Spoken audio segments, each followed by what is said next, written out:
Summer 1880, Montana Territory. When Caleb Turner rode past the Hendricks Gate that scorching July afternoon, he never expected to find a woman standing alone beside an overturned trunk, clutching a crumpled letter with trembling hands. The mail-order bride his neighbor had sent for, then coldly rejected before she'd even stepped foot on his land. One look at her tear-streaked face, and Caleb knew his quiet life was about to change forever. Stay with me until the end of this story, and drop a comment with your city name so I can see how far this tale has traveled. The Montana sun hung merciless in the afternoon sky, turning the dirt road into ribbons of dust that clung to everything they touched. Caleb Turner guided his mare, Sadie, along the familiar path toward town, his mind occupied with the mundane concerns of a rancher in high summer, fence posts that needed replacing, cattle that required moving to higher pasture, the persistent leak in his barn roof that he'd been meaning to fix for 3 weeks now. He was a man of 32 years, weathered by wind and work, with hands that bore the permanent stains of labor and eyes that had learned to read the sky better than any book. His ranch, modest by the standards of the wealthy cattlemen who dominated the territory, was enough for him. 200 acres of rolling grassland, a sturdy house he'd built with his own hands, a barn that had seen better days but still stood proud against the elements. It wasn't much, but it was his, earned through sweat and stubbornness after his father had passed 7 years prior. The Turner place sat a good 4 miles from the nearest neighbor, which suited Caleb just fine. He'd never been one for small talk or social gatherings, preferring the honest company of horses and the straightforward language of hard work.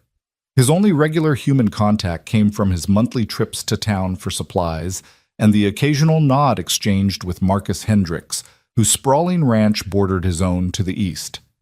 Hendricks was a different breed entirely, loud, ambitious, always scheming about how to expand his holdings and increase his wealth. The man had inherited his father's empire and seemed determined to double it before his 40th birthday. Caleb had little use for him, but neighborly courtesy demanded a certain level of civility, so they maintained a cordial if distant relationship. As Caleb approached the boundary between their properties, something unusual caught his eye. At the entrance to the Hendricks Ranch, where the elaborate wooden gate bore the brand of the Double H in carved letters, a wagon stood motionless in the glaring sun. Not the kind of working wagon he was accustomed to seeing. This was a hired conveyance from town, the sort used to transport passengers from the railway station. And beside it, looking as out of place as a hothouse flower in a wheat field, stood a woman. Caleb pulled up on Sadie's reins, his curiosity overcoming his usual inclination to mind his own business. The woman was young, perhaps mid-20s, dressed in traveling clothes that had once been fine but now bore the wrinkles and dust of a long journey. A dark blue dress with modest trim, a small hat pinned to hair the color of autumn wheat that was coming loose from its pins. At her feet sat a leather trunk, its lid hanging open to reveal the scattered contents: clothes, books, what looked like a small wooden box that might have held jewelry. But it was her posture that arrested him. She stood with her spine rigid, one hand pressed against her mouth, the other clutching a piece of paper so tightly her knuckles had gone white. Even from a distance, Caleb could see the tremor in her shoulders, the way she fought to hold herself together against some invisible weight. The wagon driver, a grizzled man Caleb recognized as Tom Whitley, who ran passengers between the train depot and various ranches, sat hunched on his seat with the uncomfortable air of a man who desperately wanted to be anywhere else. His horses stamped and swished their tails against the flies, equally impatient to depart. Caleb's gut twisted with an instinct he couldn't quite name. Something was wrong here. Very wrong. He urged Sadie forward, the mare's hooves raising small clouds of dust as they approached. The woman's head snapped up at the sound, and for the first time Caleb saw her face clearly. She was pretty in an understated way, not the painted beauty of saloon girls or the porcelain perfection of the wealthy women who occasionally passed through town. Her face was honest, with high cheekbones and a straight nose dusted with freckles that spoke of time spent outdoors. But it was her eyes that struck him most, blue-gray like a winter sky, and currently swimming with tears she was too proud to let fall. "Afternoon," Caleb said, touching the brim of his hat in greeting. He kept his voice gentle, the way he might speak to a spooked horse. "Everything all right here?" The woman opened her mouth, closed it, then seemed to gather herself with visible effort. When she spoke, her voice was steadier than he'd expected, though it carried an accent he couldn't quite place. Eastern, educated, but with rough edges that suggested a harder background than her appearance might indicate. "I'm afraid there's been a misunderstanding," she said, and even in those few words, Caleb could hear the careful control, the way she was holding back a torrent of emotion through sheer force of will. "I was told this was the Hendricks Ranch. I was told I would be expected." Tom Whitley shifted on his seat, clearly uncomfortable. "This is the Hendricks place, miss. I brought you right where you paid to go. But Mr. Hendricks, he came out about 20 minutes ago, took one look, and went back inside. Told me to take you back to town." The driver's weathered face creased with sympathy. "I'm real sorry, miss, but I got other folks expecting me. I can't wait around much longer." The woman's jaw tightened almost imperceptibly. She looked down at the paper in her hand, and Caleb saw her throat work as she swallowed hard. "I understand," she said quietly. Could you give me just a moment?" Something in Caleb's chest tightened. The pieces were falling into place now, painting a picture that made his hands curl into fists. He'd heard rumors over the past few months that Marcus Hendricks had sent away for a mail-order bride, a solution Hendricks had apparently declared at the saloon to his need for someone to manage his household and eventually produce heirs. Caleb had thought it distasteful then. The idea of ordering a woman like you might order a piece of furniture from a catalog. But this was cruelty of a different order entirely. "Ma'am," Caleb said, dismounting from Sadie with a fluid motion born of decades in the saddle. He approached slowly, keeping his movements unthreatening. "I'm Caleb Turner. My ranch borders this one. Can I ask, are you the woman Hendricks sent for?" Her chin came up, and he saw a flash of defiance in those stormy eyes, despite the tears threatening to spill over. "Clara Whitfield. And yes, I am. Or I was supposed to be." She laughed, a bitter sound that had nothing to do with humor. "We corresponded for 4 months. He sent money for my passage from Boston, described his ranch, his life, his hopes for the future. He seemed—" She stopped, shaking her head. "It doesn't matter what he seemed."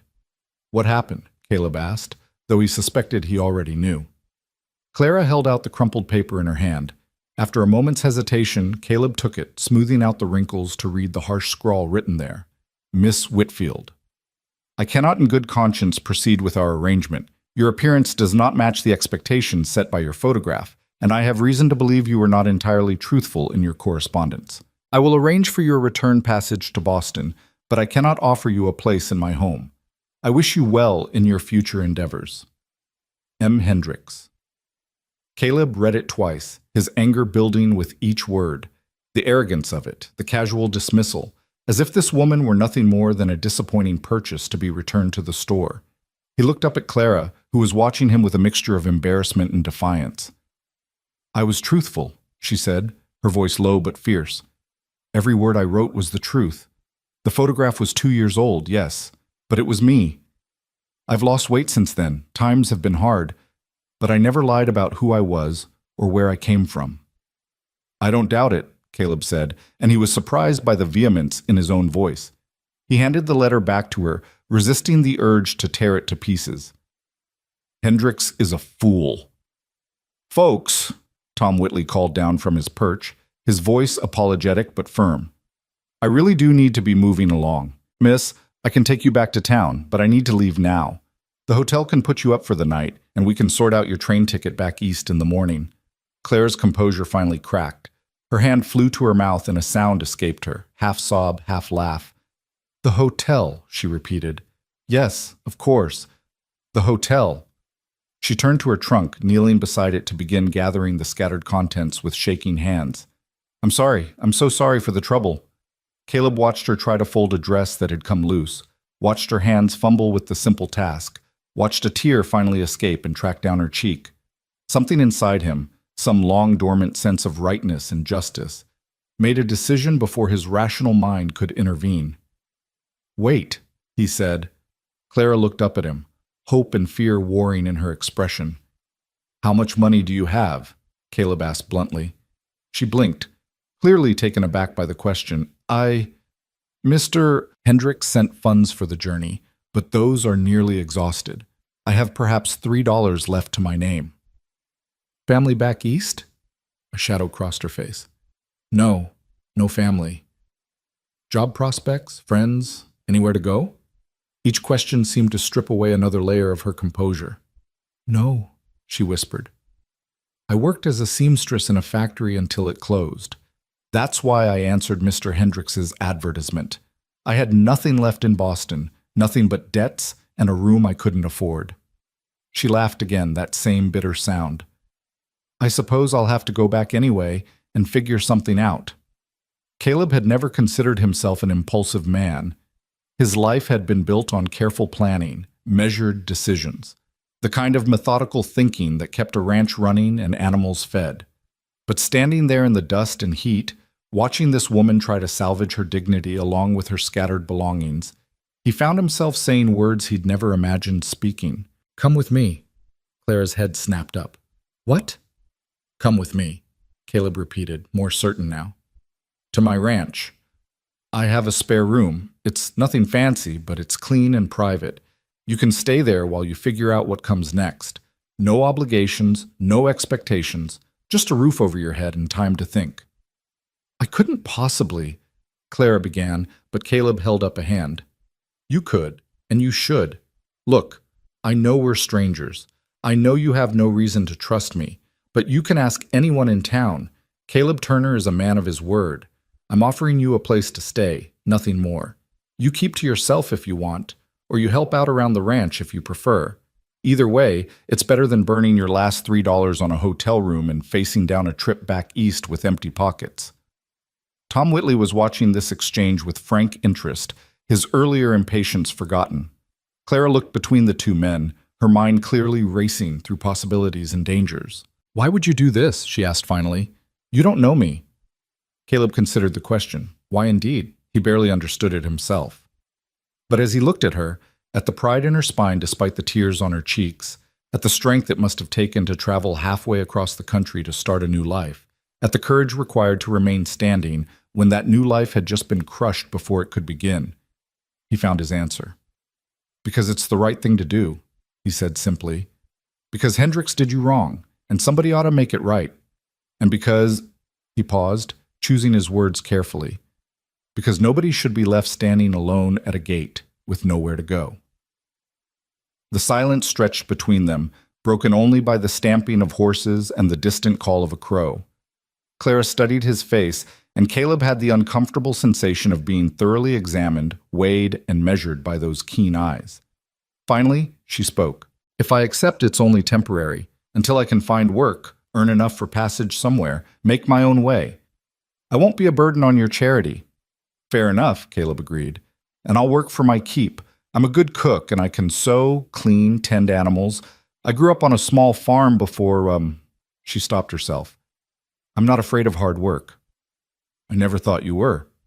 Clara took a deep breath, seemed to make up her mind, and nodded. Then I accept your offer, Mr. Turner. With gratitude. Caleb, he corrected, if you're going to be staying at my ranch, even temporarily, we might as well be on first-name terms.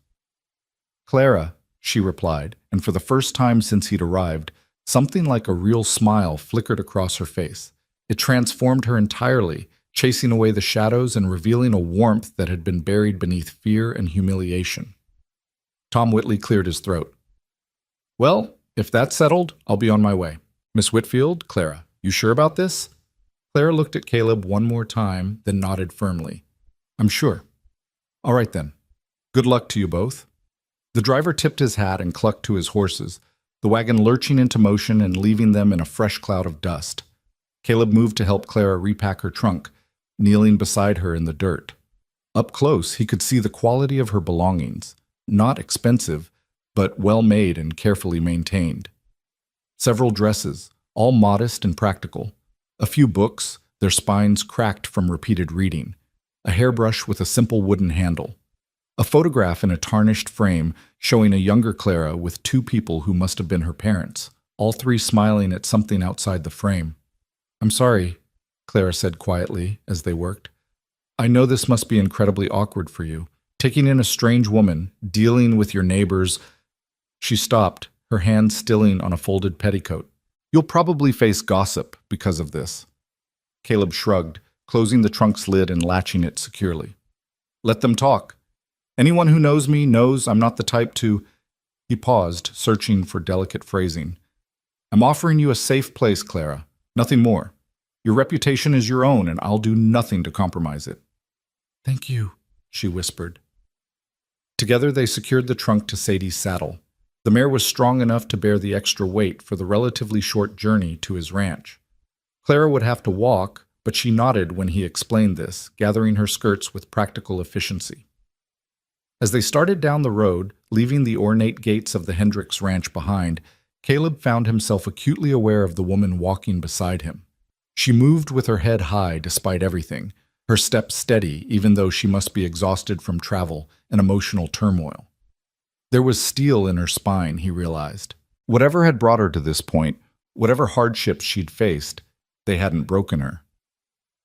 How long were you standing at that gate? He asked after they'd walked in silence for a few minutes. About an hour, Clara said. Mr. Hendricks came out shortly after the wagon arrived. He looked at me for perhaps 30 seconds, handed me that letter, and went back inside without another word. Tom offered to take me back to town right away, but She trailed off, looking embarrassed. I kept thinking there must be some mistake, that surely he would come back out, explain that there was a misunderstanding. It seemed impossible that someone could be so cruel. Caleb's jaw tightened. Marcus Hendricks is many things, but kind ain't one of them. If it's any consolation, you dodged a bullet. Marriage to that man would have been a misery. And yet I agreed to it, Clara pointed out. What does that say about my judgment? It says you were desperate enough to take a chance on something that looked like hope, Caleb replied. Can't fault anyone for that. They continued in companionable quiet, the only sounds the thud of Sadie's hooves, the creak of leather, and the ever-present whisper of wind through the grass. The sun had begun its slow descent toward the western horizon, painting the landscape in shades of gold and amber. This was Caleb's favorite time of day, when the harsh light softened and the world seemed to breathe easier. After another mile, Clara spoke again. Tell me about your ranch. If I'm to stay there, even briefly, I should know what I'm walking into. Caleb considered how to describe the Turner place. It's nothing fancy, he began. House is solidly built, 2 bedrooms, a main room that serves as kitchen and sitting area, and a small study my father used for record keeping. Barn's seen better days, but keeps the animals dry. I've got about 24 cattle, 4 horses, including Sadie here, some chickens, and a goat that showed up one day and refused to leave. Despite everything, Clara laughed. A real laugh this time. A squatter goat? Goes by the name of Gertrude, though I can't take credit for that. That was the name on the tag she was wearing when she appeared. Best I can figure, she wandered off from a homestead that went under and decided my barn was preferable to whatever else was on offer. And you just let her stay? Seemed cruel to kick her out. She earns her keep, good milk, and she's better than a dog for warning about coyotes or strangers approaching. As they talked, Caleb found himself relaxing. Clara asked intelligent questions about the ranch operations, the challenges of working the land, the rhythms of the seasons. She didn't pretend to know more than she did, but she clearly had actual experience with farm life, as she'd claimed. When he mentioned the difficulty of keeping predators away from the chickens, she suggested a design for a more secure co-op that showed genuine understanding of the problem. You really did grow up on a farm, he observed. Clara nodded. My father worked a small plot in western Massachusetts. Nothing like the open country out here. Our whole farm would probably fit in one corner of your range. But I learned the basics, how to tend animals, grow vegetables, preserve food for winter. Her expression grew distant. We lost the farm when I was 15. Father died of pneumonia, and mother, she didn't last long after. I went to Boston to live with an aunt who'd married into some money. She got me the factory job, said it was better than being in service. Was it? No, Clara said simply. But it was work, and work meant surviving. I did it for 8 years before the factory closed. My aunt had passed by then, and I had no other family, no prospects, she gestured helplessly. No future I could see. Then I saw Mr. Hendricks' advertisement in a newspaper. Seeking a capable woman of good character for marriage. Must be hard-working and of sound moral fiber. a home and security offered to the right candidate. It seemed like an answer to prayer. And now? Clara looked at him, and in the fading light her eyes were unreadable. Now I'm walking down a dusty road with a stranger, carrying everything I own in a trunk, with no idea what tomorrow holds. I should probably be terrified. Are you? She considered this. No, she said finally. Not of you, anyway. You have an honest face, Caleb Turner, and I'm a good judge of character. Recent evidence to the contrary. The last was said with self-deprecating humor that made him smile. Recent evidence suggests Hendricks is a good actor, Caleb corrected. Takes a particular kind of deception to maintain a 4-month correspondence full of pretty lies. Sinbad Satat Perrier. They crested a small rise, and Caleb's ranch came into view below. The sturdy log house nestled in a shallow valley. The barn behind it. The creek that ran along the southern border glinting in the sunset. Smoke rose from the chimney, which was odd until Caleb remembered he'd left a slow fire burning in the stove that morning. The whole scene looked peaceful, solid, real. There it is, he said. The Turner place. Not much to look at, but it's home. Clara stopped walking, her hand rising to shade her eyes as she took in the view. Caleb tried to see it through her eyes, the simple buildings, the rough-hewn fences, the vast emptiness of the surrounding land. After the cities she must have known. The crowds and noise and constant motion, this must seem like the edge of the world. But when she spoke, her voice was soft with something that sounded almost like wonder. It's beautiful. Caleb glanced at her in surprise. Beautiful? All this space, Clara said. All this quiet. All this... She spread her arms, encompassing the endless sky, the rolling grass, the mountains purple with distance on the horizon. Possibility. In Boston, everything was decided already. Every street mapped, every building placed, every life running in its established groove. But this... She turned to him, and her smile was genuine now, touched with the first hint of hope he'd seen. This feels like you could be anyone, become anything, like the world hasn't been written yet. Something in Caleb's chest loosened at those words. He'd always loved this land, but he'd never quite found the language for why. Clara, this stranger from the east who'd been abandoned at a gate just hours ago, had somehow captured it perfectly. Come on, he said gruffly, to cover the unexpected emotion. Let's get you settled before the sun goes down completely. They descended into the valley, Sadie following placidly behind. As they approached the house, Caleb noticed details he usually overlooked. The weeds growing up around the porch posts, the shutter that hung slightly crooked, the general air of masculine neglect that came from a man who lived alone and prioritized function over form. It's a bit rough around the edges, he apologized as he tied Sadie to the hitching post. I don't usually have company. It's fine, Clara assured him, but he caught her eyeing the cluttered porch with an expression that suggested she was mentally cataloging work to be done. Caleb unloaded her trunk, carrying it up the steps with a grunt of effort. It was heavier than it looked. He pushed open the front door, which he rarely bothered locking, and led her inside. The main room was exactly as he'd left it that morning. Breakfast dishes still on the table, his coat thrown over the back of a chair, a saddle he'd been repairing occupying one corner. Books and papers covered every available surface, and dust motes danced in the shaft of sunset light pouring through the western window. The air smelled of wood smoke, coffee, and the general mustiness of a house that needed more airing out than it got. Caleb watched Clara take it all in, feeling suddenly self-conscious. How long had it been since anyone other than himself had stood in this room? Years, certainly, and now here was this refined Eastern woman looking at his bachelor's chaos with unreadable eyes. I know it's not much, he started, but Clara interrupted him. It's warm, she said simply. It's shelter. It's more than I had an hour ago. She set down the small bag she'd been carrying and turned to face him squarely. Thank you, Caleb, truly. You didn't have to do this, and I won't forget it. Caleb cleared his throat, uncomfortable with gratitude.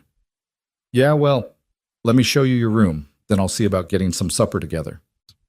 He led her through the main room to one of the 2 bedrooms, the smaller one that had been his father's before his death. It held a simple bed with a wooden frame, a dresser with a cracked mirror, a small table with an oil lamp, and a chair by the window. Clean but spare, the room showed no signs of recent habitation.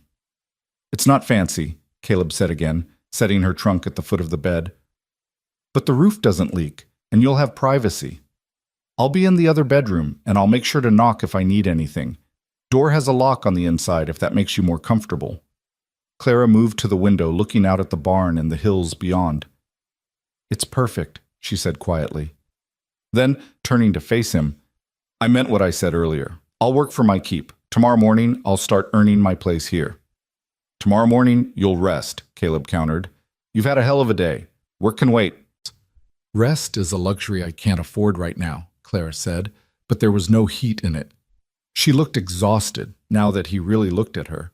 Shadows under those gray-blue eyes, a tension in her shoulders that spoke of burdens carried too long. "But I appreciate the sentiment." Caleb nodded and moved toward the door, then paused. "Clara?" "Yes?" "Whatever Hendricks said in that letter, whatever made him turn you away, he was wrong. You're not disappointing. You're not lacking. He's the one who's deficient, in character if nothing else. I don't want you thinking otherwise." For a moment, Clara looked like she might cry again, but instead she straightened her shoulders and gave him a small, genuine smile. "Thank you, Caleb. I think I needed to hear that." He left her to settle in, closing the door softly behind him. Back in the main room, he stood for a moment, looking at the familiar space and wondering what in the hell he'd just done. 24 hours ago, his life had been simple, predictable, solitary. Now he had a boarder, a female boarder no less, and the knowledge that his quiet routine was about to be thoroughly disrupted. But as he moved to start preparing supper, cleaning off the table and stoking the fire in the stove, Caleb found he didn't regret his impulse. There was something right about having another person in the house, another voice to break the endless silence. And there was something particularly right about it being Clara, this strong, proud woman who'd been dealt a rotten hand but refused to fold. As the light faded outside and lamps were lit within, Caleb found himself humming while he worked, a habit he'd forgotten he had. Through the closed door of the spare room, he could hear the soft sounds of Clara unpacking, settling in, making a space her own. It was just temporary, he reminded himself. She'd made that clear. As soon as she could, she'd move on, find work in town maybe, or save enough to go wherever it was she wanted to go. But for now, for tonight, the Turner Ranch was a little less lonely. And that, Caleb thought as he sliced potatoes for frying, was worth whatever complications might follow. The first light of dawn crept through the window of Clara's room, painting soft gold across the rough wooden floorboards. She'd barely slept, her mind too restless with the upheaval of the previous day, her body too aware of the unfamiliar sounds of this new place, the creak of settling timber, the distant lowing of cattle, the whisper of wind that never seemed to cease. But as she lay in the narrow bed, staring at the ceiling beams, she felt something she hadn't expected to feel. Safe. It was a fragile sensation, tentative as the morning light, but it was there nonetheless. The door had a lock, just as Caleb had promised. The room was clean and private.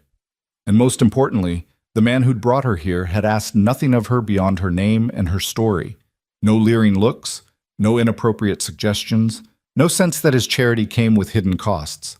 Just quiet decency from a stranger who'd seen someone in need and acted. Clara rose and dressed carefully in her plainest work dress, a faded brown cotton that had seen better days but was sturdy and practical. She pinned her hair back with methodical precision, studying her reflection in the cracked mirror. The woman who looked back at her bore little resemblance to the hopeful bride who'd boarded a train in Boston 3 weeks ago. That woman had been naive, desperate, willing to gamble everything on words written by a stranger. This woman, the one standing in a borrowed room on a Montana ranch, needed to be harder, smarter, more self-reliant. She would not make the mistake of depending on anyone's kindness again. Caleb Turner had given her shelter, and for that she was grateful. But gratitude was not the same as obligation. She would earn her place here honestly, and when she'd saved enough money, somehow, some way, she would move on. Independence was the only safety that truly mattered. Clara opened her door quietly, not wanting to wake Caleb if he was still sleeping, but the main room was already bright with morning sun and bustling with activity. Caleb stood at the stove, his back to her, working a cast iron skillet over the heat. The smell of frying bacon filled the air, along with coffee so strong she could taste it from across the room. "Morning," Caleb said without turning around. "Hope you slept all right." "Well enough, thank you," Clara replied, smoothing her skirts as she moved into the room. In the daylight, she could see more clearly what she'd only glimpsed the night before. The space was larger than she'd realized, with good bones beneath the clutter. A stone fireplace dominated one wall, its mantel crowded with odd objects: rocks, a bird's nest, what looked like a fossilized piece of wood. The furniture was handmade but solid, built to last rather than to impress. Books overflowed from a shelf near the window, their spines cracked and pages dog-eared from repeated reading. It was a room that had been lived in, worked in, but not cared for in the way a woman might care for it. Not neglected exactly, but overlooked, as if the person who inhabited it had more important things on his mind than dust or organization. "I hope you don't mind," Caleb continued, sliding bacon onto a plate, "but I took the liberty of making breakfast. Figured you'd be hungry after yesterday." "I don't mind at all," Clara said, "though I did promise to earn my keep. You shouldn't be waiting on me." Caleb finally turned to face her, and in the morning light, Clara saw him properly for the first time. He was tall and lean, built with the wiry strength of someone who performed hard physical labor daily. His face was weathered, lined at the eyes and mouth in a way that suggested he smiled more often than he frowned, though his expression now was serious, assessing. Dark hair touched with gray at the temples, despite what she guessed was only early 30s. Eyes the color of strong coffee, steady and direct. He was, she realized with a small start, handsome in an unpolished way. Not like the clean-shaven men of Boston with their pomaded hair and soft hands, but attractive nonetheless. The thought made her uncomfortable, so she pushed it aside firmly.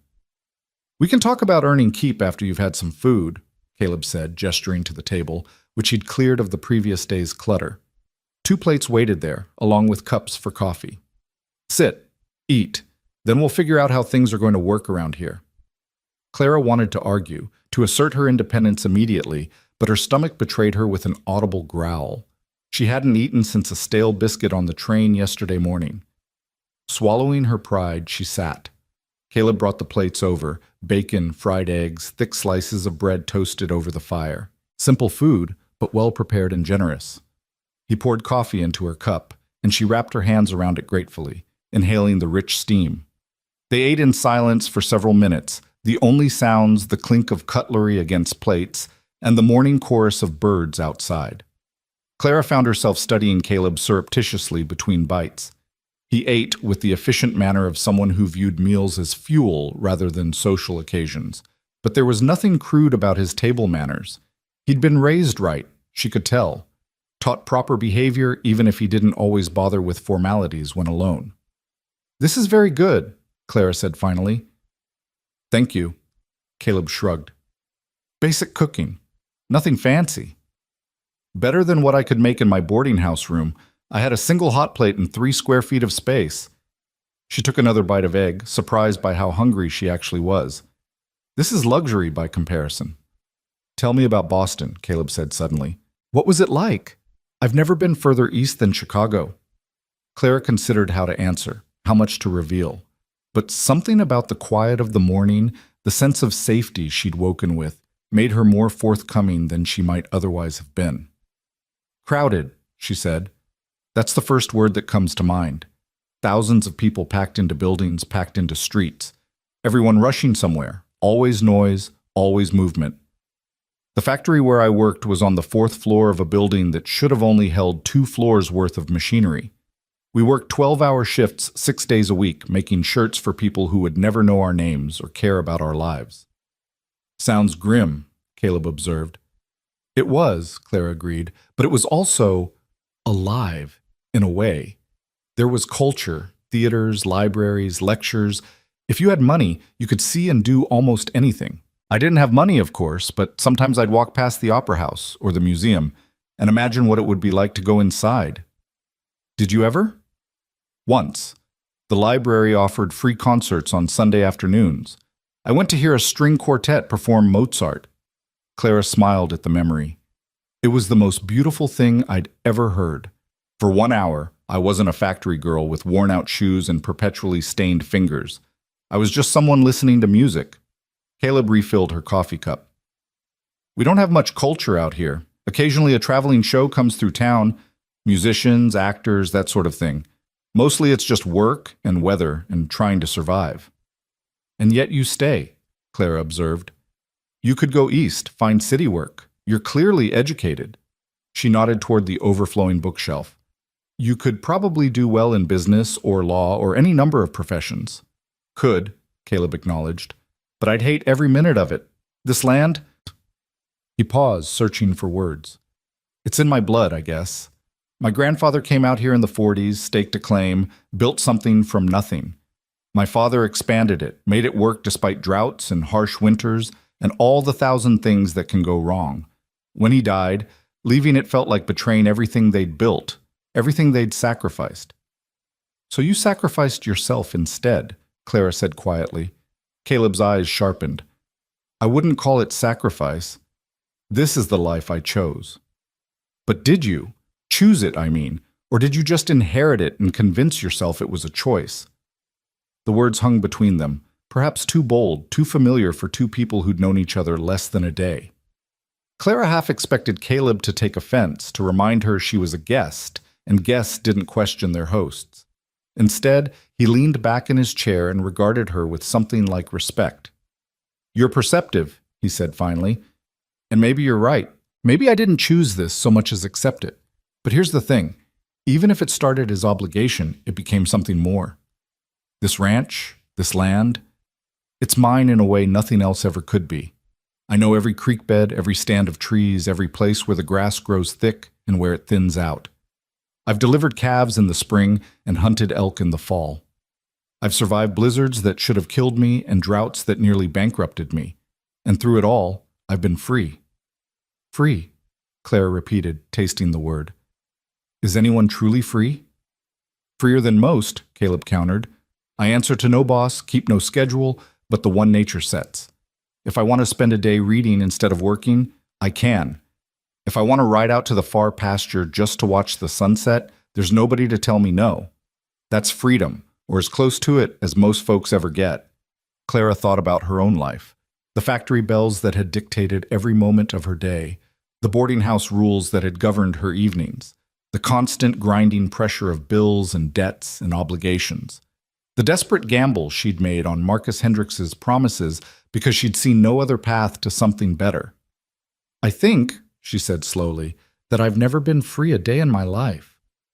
Well, Caleb said, pushing back from the table and collecting the empty plates, maybe that changes now. They washed dishes together in companionable silence, Clara insisting on helping despite Caleb's protests. The routine felt oddly natural, as if they'd performed this domestic dance many times before.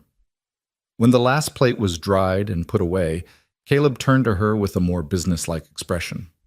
Right. So, about the arrangement. I meant what I said yesterday. You're welcome to stay as long as you need, but I understand you wanting to contribute. Here's what I'm thinking. You handle the cooking and general housekeeping. I can cook enough to keep from starving, but I'll be the first to admit this place could use a woman's touch. He gestured at the cluttered room. In exchange, you get room and board. No questions asked.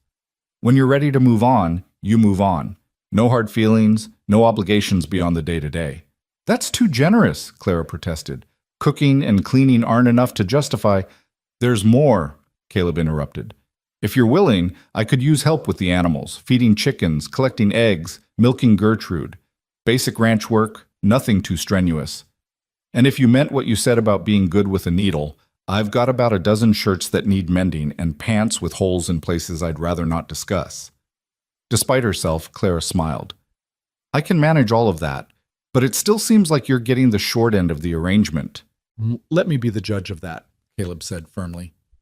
Look, Clara, I'm not doing this out of pure charity. Truth is, having help around here will make my life easier, and having someone to talk to... He trailed off, looking slightly embarrassed.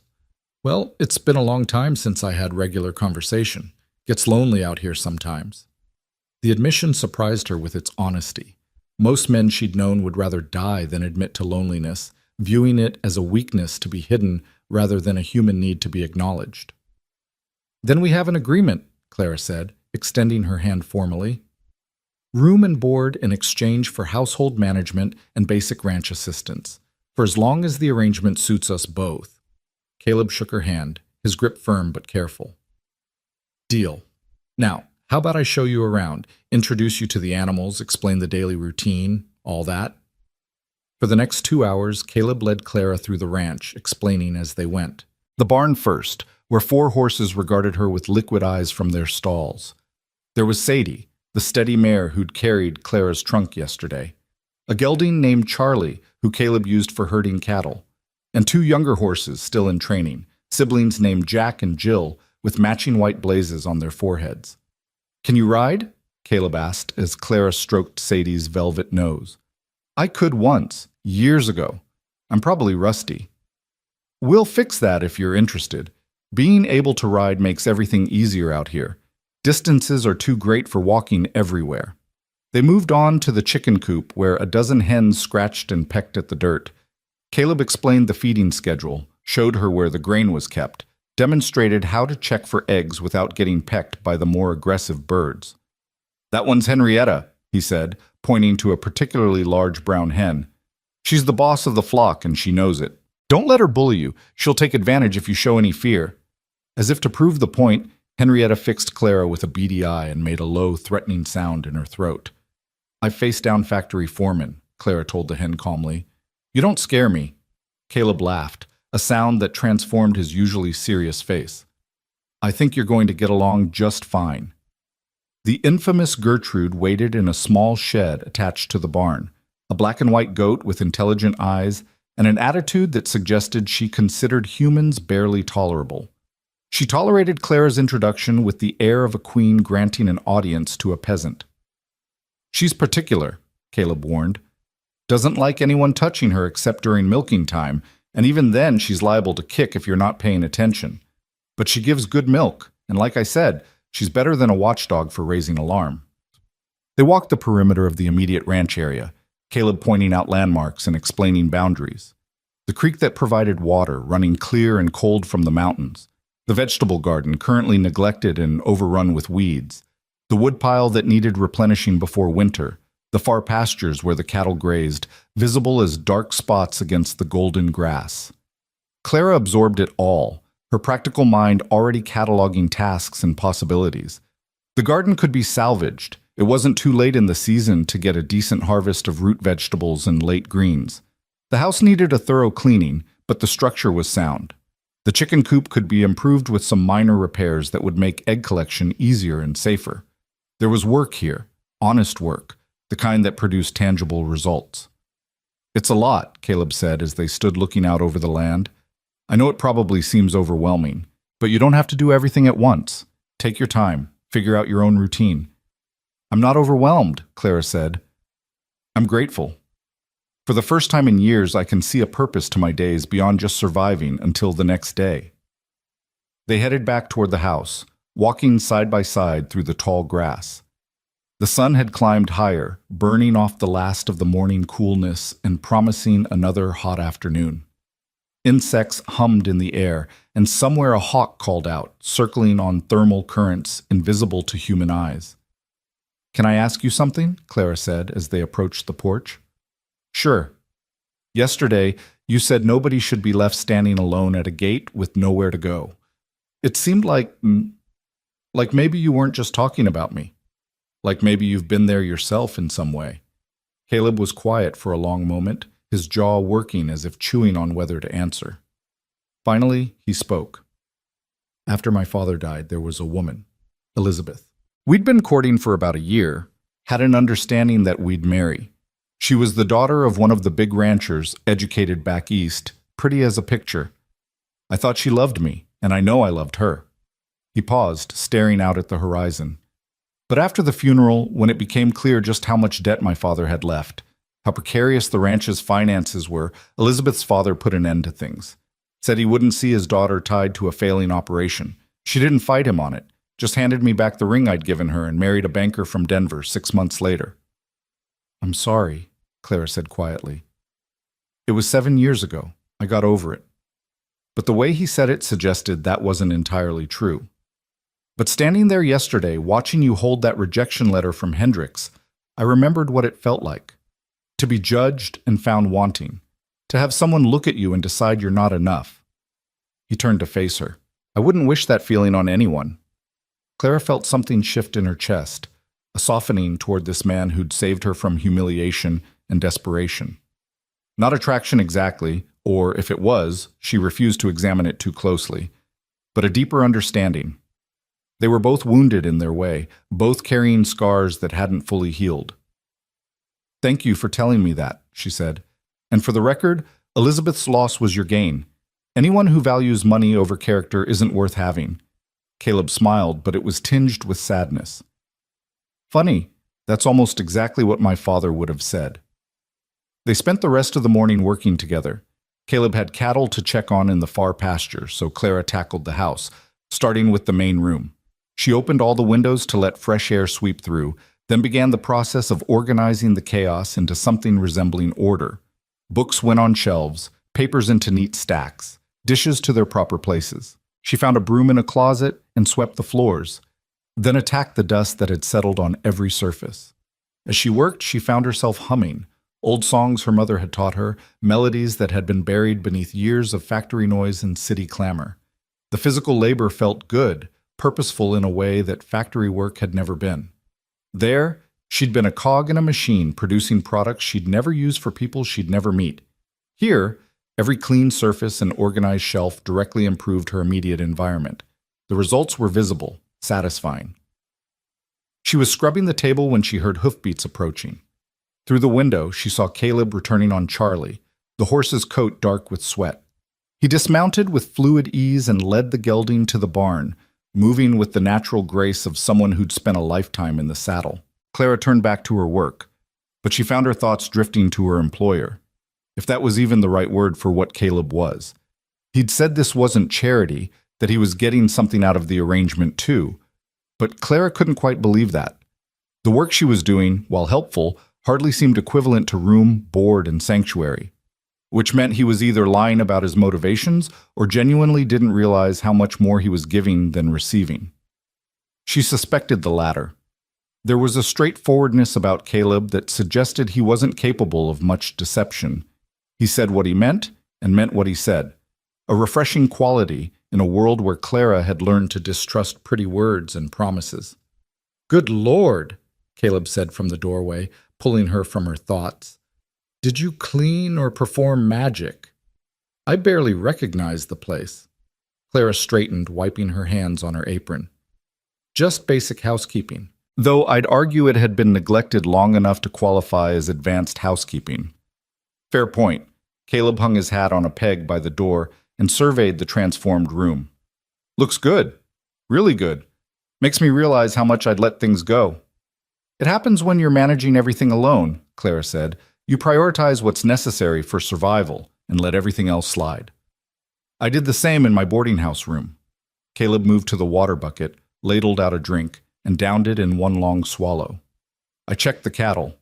Everything's fine out there, but I noticed some fence damage on the western boundary. I'll need to spend tomorrow repairing it before we lose any stock." "Is that dangerous? The repair work, I mean." "Can be. Bulls don't always appreciate you messing with their territory, but it's necessary." An idea formed in Clara's mind, bold and probably foolish, but she spoke before she could talk herself out of it. "Could you teach me?" "How to mend fences, I mean. I want to learn ranch work, real ranch work, not just the domestic tasks." Caleb raised his eyebrows. "It's hard labor, hot, dirty, and sometimes dangerous." So was the factory, except it paid worse and offered no room for advancement. Clara met his gaze steadily.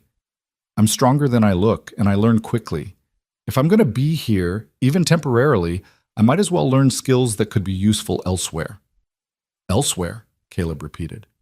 "You thinking of becoming a rancher?" "I'm thinking of keeping my options open. Who knows? Maybe I'll move on and find work on another ranch. Or maybe I'll end up somewhere that these skills prove useful in ways I can't predict. Point is, I'd rather learn than stay ignorant." Caleb studied her for a long moment, and Clara had the sense she was being tested somehow. Finally, he nodded. "All right. Tomorrow, you come with me to mend fence. But you follow my instructions exactly. especially around the cattle. Agreed? Agreed. Good. Now what's for lunch? All this discussion of hard labor has made me hungry. They ate simple fare: bread, cheese, and apples from a barrel in the cellar that was miraculously still good. Caleb explained the basics of food preservation and storage for the winter months, a topic that led to a broader discussion of seasonal rhythms and the constant planning required to run a successful ranch. You're always thinking 6 months ahead, he explained. What you do in spring affects summer. What you do in summer determines how you survive winter. It's like a giant puzzle that never quite solves because the pieces keep changing. But you like it, Clara observed. The challenge. I do, Caleb admitted, probably more than is healthy. My father used to say I was married to the land. Guess he was right. After lunch, Clara declared her intention to tackle the neglected vegetable garden. Caleb showed her where the tools were kept and gave her a basic primer on what might still be salvageable this late in the season. Potatoes should still be good underground if they were planted early, he said, kneeling beside her in the weed-choked plot. Carrots, too. And you could get a crop of turnips and beets in before the first frost if you plant soon. Tomatoes are probably a lost cause at this point, but there might be some late beans worth harvesting. They worked together in the garden for the next few hours, pulling weeds, loosening soil, uncovering vegetables that had survived beneath the neglect. It was hot, sweaty work that left dirt under Clara's nails and a satisfying ache in her muscles. She found herself enjoying it immensely, the simple physicality of it, the way each cleared row revealed new possibilities. As they worked, they talked. Caleb told stories about the ranch, about his father's stubbornness, and his grandfather's legendary ability to predict weather.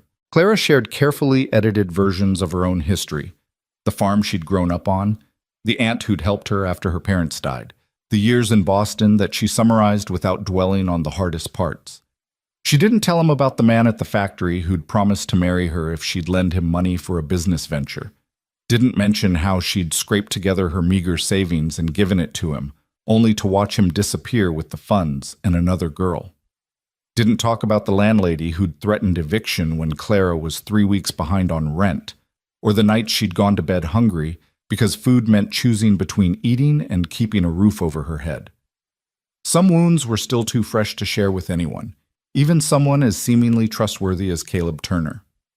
The sun was sinking toward the horizon when they finally finished with the garden.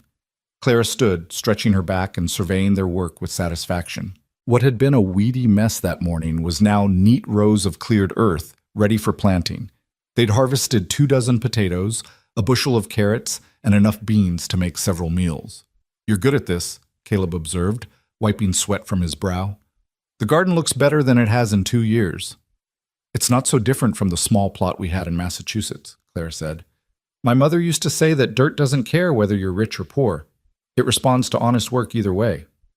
"Wise woman, your mother." She was. Clara felt the familiar pang of loss, muted now by years but never entirely gone. "I wish I'd appreciated her more when I had the chance." They walked back to the house in the golden light of late afternoon, their shadows stretching long across the grass. Inside, Clara insisted on cooking supper, shooing Caleb away when he tried to help. She'd seen the basics of his pantry and found enough to work with: salt pork, onions from the cellar, the vegetables they'd just harvested, flour for biscuits. As she cooked, moving around the kitchen with increasing confidence, Caleb sat at the table supposedly working on ranch accounts, but mostly just watching her work. Clara found it oddly comfortable, this domestic scene. For so long, she'd been alone in cramped rooms, eating solitary meals, existing in a bubble of isolation even when surrounded by crowds. But this, cooking for someone else, hearing another person's presence in the house, felt natural in a way she hadn't expected. "You really can cook," Caleb said when she finally set plates on the table. The simple meal looked almost elegant the way she'd arranged it, with biscuits golden and steaming beside the vegetables and meat. "I told you I could," Claire replied, taking her seat. "Did you doubt me?" "Not doubt exactly, but there's a difference between competent cooking and good cooking. This is good cooking." They ate as the last light faded from the sky, talking easily now after a full day of working together. The conversation ranged from practical matters, tasks for the coming days, supplies that needed purchasing in town, to more philosophical topics. Caleb asked about Clara's reading habits, and they discovered a shared love of adventure novels and poetry. I have a collection of Whitman in my room, Caleb said. Leaves of Grass. My father thought it was scandalous, but I've read it cover to cover at least a dozen times. I celebrate myself and sing myself, Clara quoted. And what I assume you shall assume, for every atom belonging to me as good belongs to you. Caleb's face lit with surprised pleasure. You know Whitman? The factory girls weren't all illiterate, Clara said with gentle reproach. We had a lending library, borrowed books from each other. I read everything I could get my hands on. Shakespeare, Dickens, Emerson, Thoreau. Books were windows into lives beyond the factory floor. I never meant to suggest, Caleb started, but Clara waved him off. I know. Most people make assumptions about factory workers. It's easier to see us as machines than as people with minds and dreams. They finished the meal and cleaned up together, falling into an easy rhythm that was becoming familiar. As Clara hung the drying cloth on its hook, she realized with a start that this was only her second night at the Turner Ranch. Somehow, it felt like much longer. The sharp edges of yesterday's humiliation and fear had been softened by honest work and genuine companionship. Thank you, she said suddenly. For today. For all of it. Caleb looked up from the table where he was tallying figures in a worn ledger. You did most of the work. I should be thanking you. That's not what I meant. I meant thank you for treating me like a person, not a charity case. For giving me work that matters. For talking to me like an equal. After yesterday, after Hendricks, she paused, choosing her words. I needed to remember that not everyone sees me as disposable. Something shifted in Caleb's expression, a softness that made him look younger. Clara, I don't know what your life was like before you came here, and I won't pry, but I can tell you've been hurt, been undervalued. That ends now. While you're under this roof, you're not disposable or inferior or any of the other things people might have made you feel. You're just Clara, and Clara is clearly capable, intelligent, and deserving of respect. Don't let anyone, including yourself, convince you otherwise. The words hit Clara with unexpected force, and she felt tears threatening.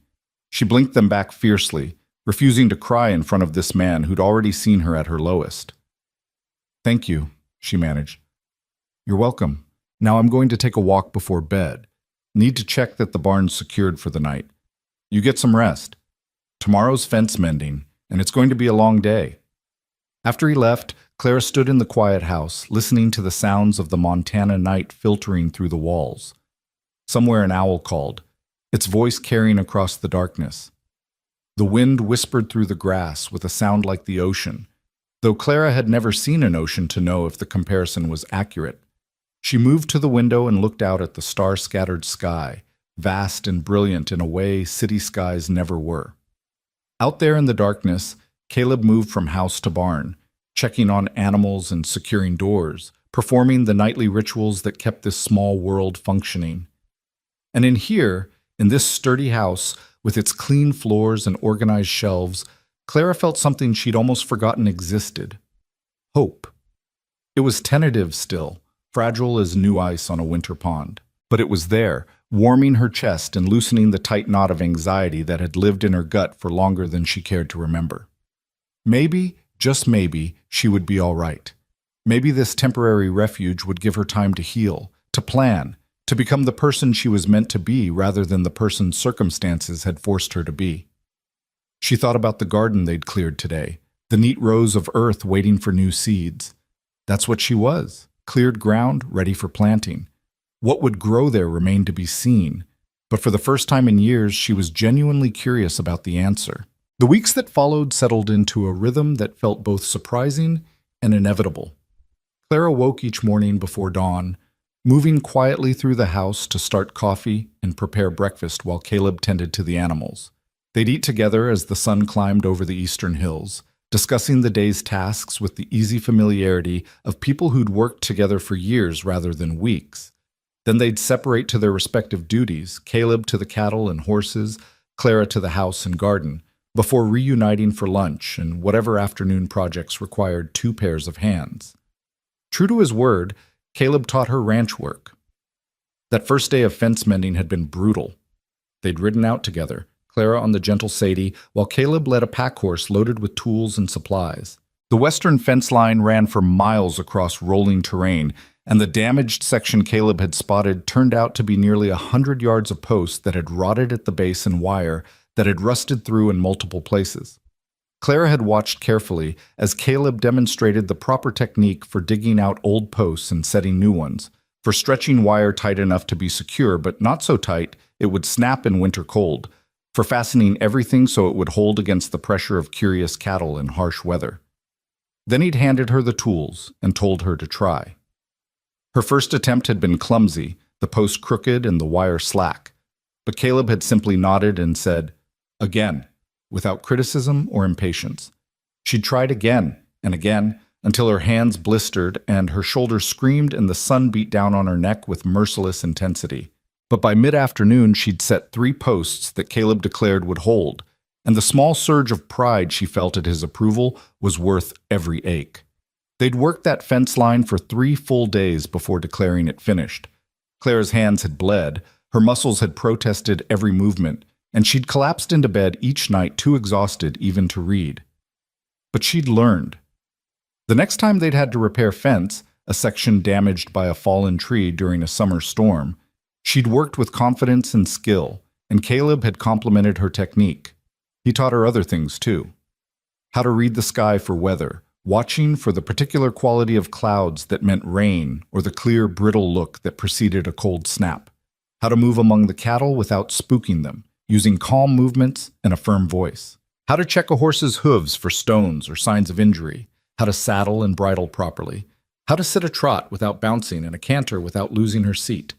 Clara absorbed it all with the fierce determination of someone who'd spent too many years powerless over her own fate. Every new skill was another tool in her arsenal, another way to ensure she'd never be completely dependent on anyone else's charity or goodwill. If she had to leave the Turner Ranch tomorrow, she wanted to leave knowing she could find work, could make herself useful, could survive. But as the days stretched into weeks, the urgency of that need began to fade. Not because she'd become complacent, but because something else was happening, something she hadn't anticipated and wasn't entirely sure how to navigate. She was beginning to feel at home. It manifested in small ways at first. The way she knew without thinking where Caleb kept the coffee, which floorboard creaked loudest, how much wood to add to the stove to maintain the perfect cooking temperature. The way she caught herself thinking of tasks in terms of we and our rather than I and his. The way she'd started leaving her bedroom door open at night, comforted by the sounds of another person moving through the house rather than feeling vulnerable to their presence. The house itself had been transformed under her care.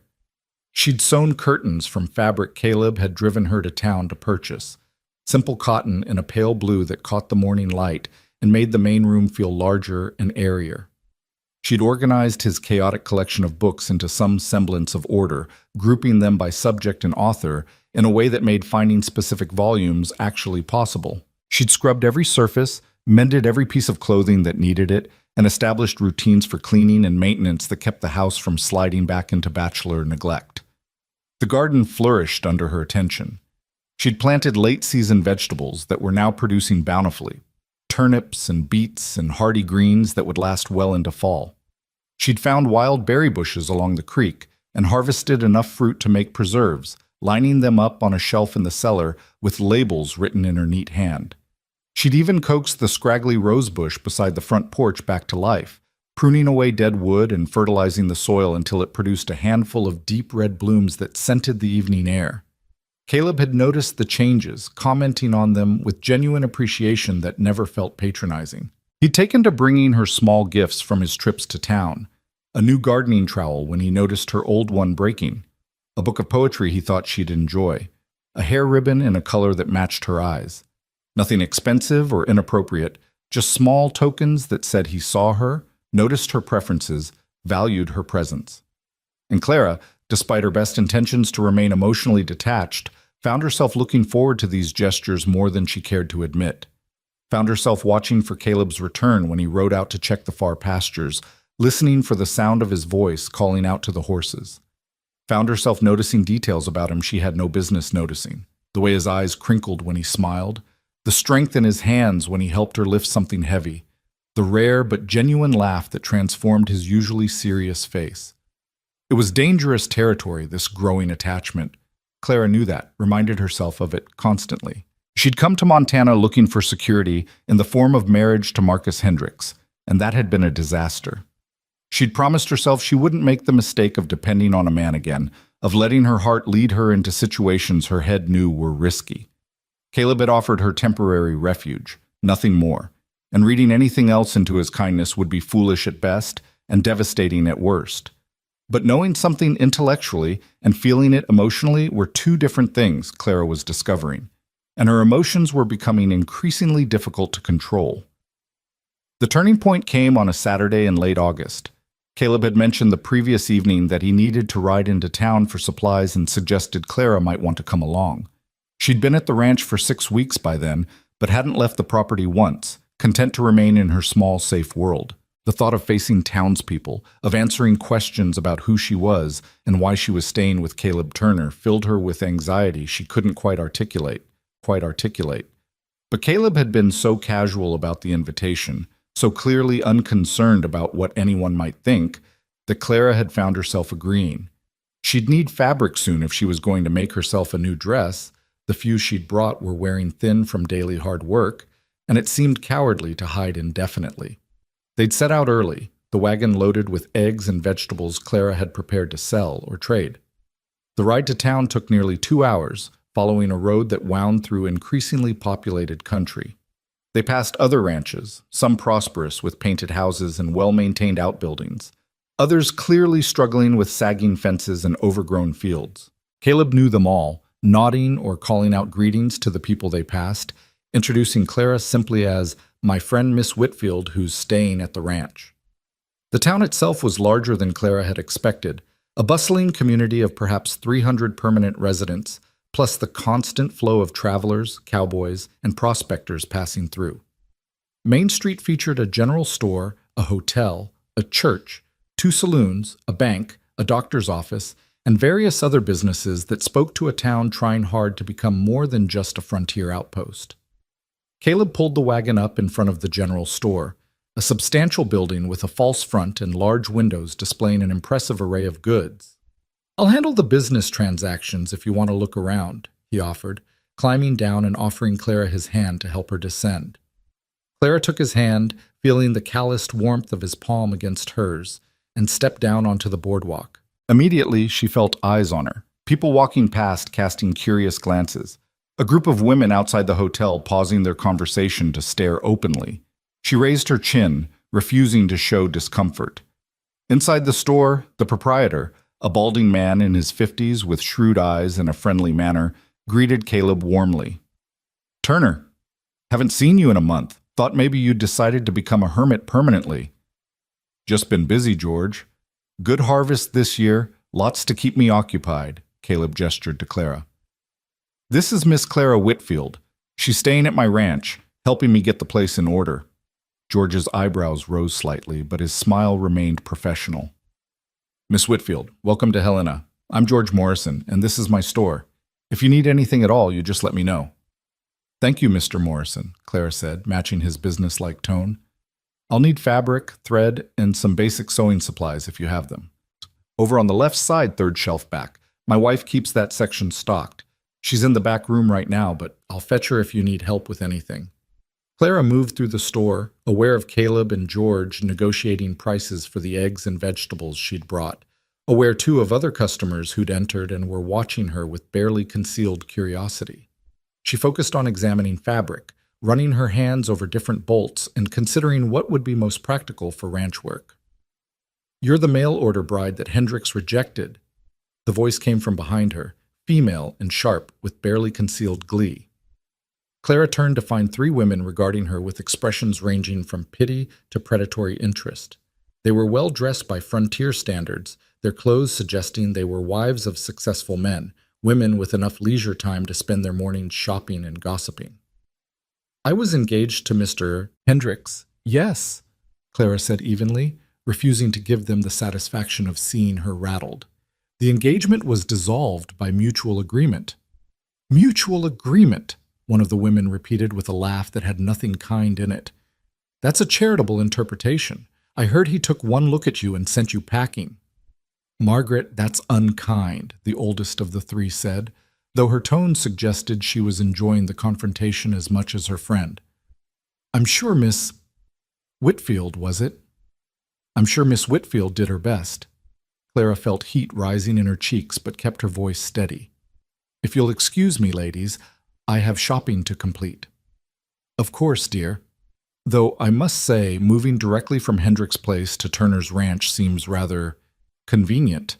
I do hope you're not taking advantage of that poor man's kind nature.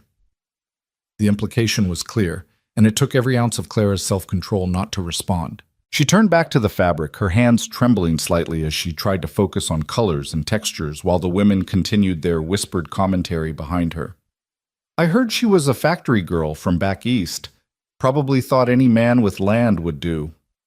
Poor Turner. He always was too soft-hearted for his own good.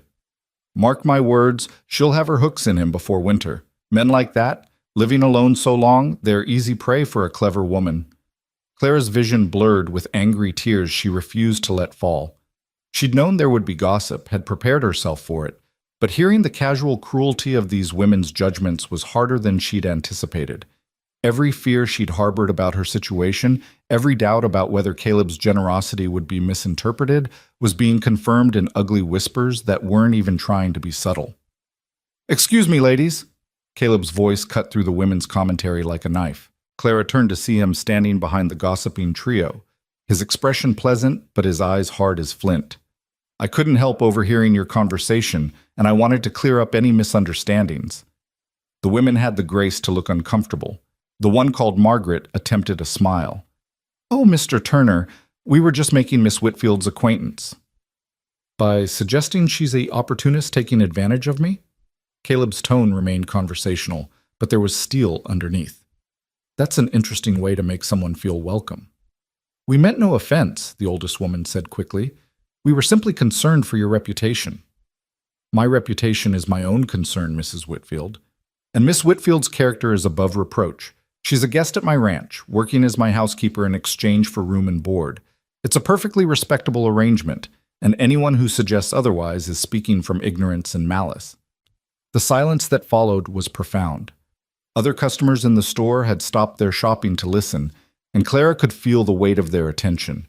She wanted to disappear, to sink through the floorboards and never face these people again. But Caleb wasn't finished. He turned to address the broader audience, his voice carrying to every corner of the store. "For anyone else who might be curious or inclined to gossip, let me be clear. Clara Whitfield is under my protection. She's earned her place at my ranch through hard work and good character. Anyone who disrespects her disrespects me. I trust that's understood." The declaration hung in the air, impossible to misinterpret. Caleb was publicly claiming Clara as someone worthy of respect, someone whose honor he would defend.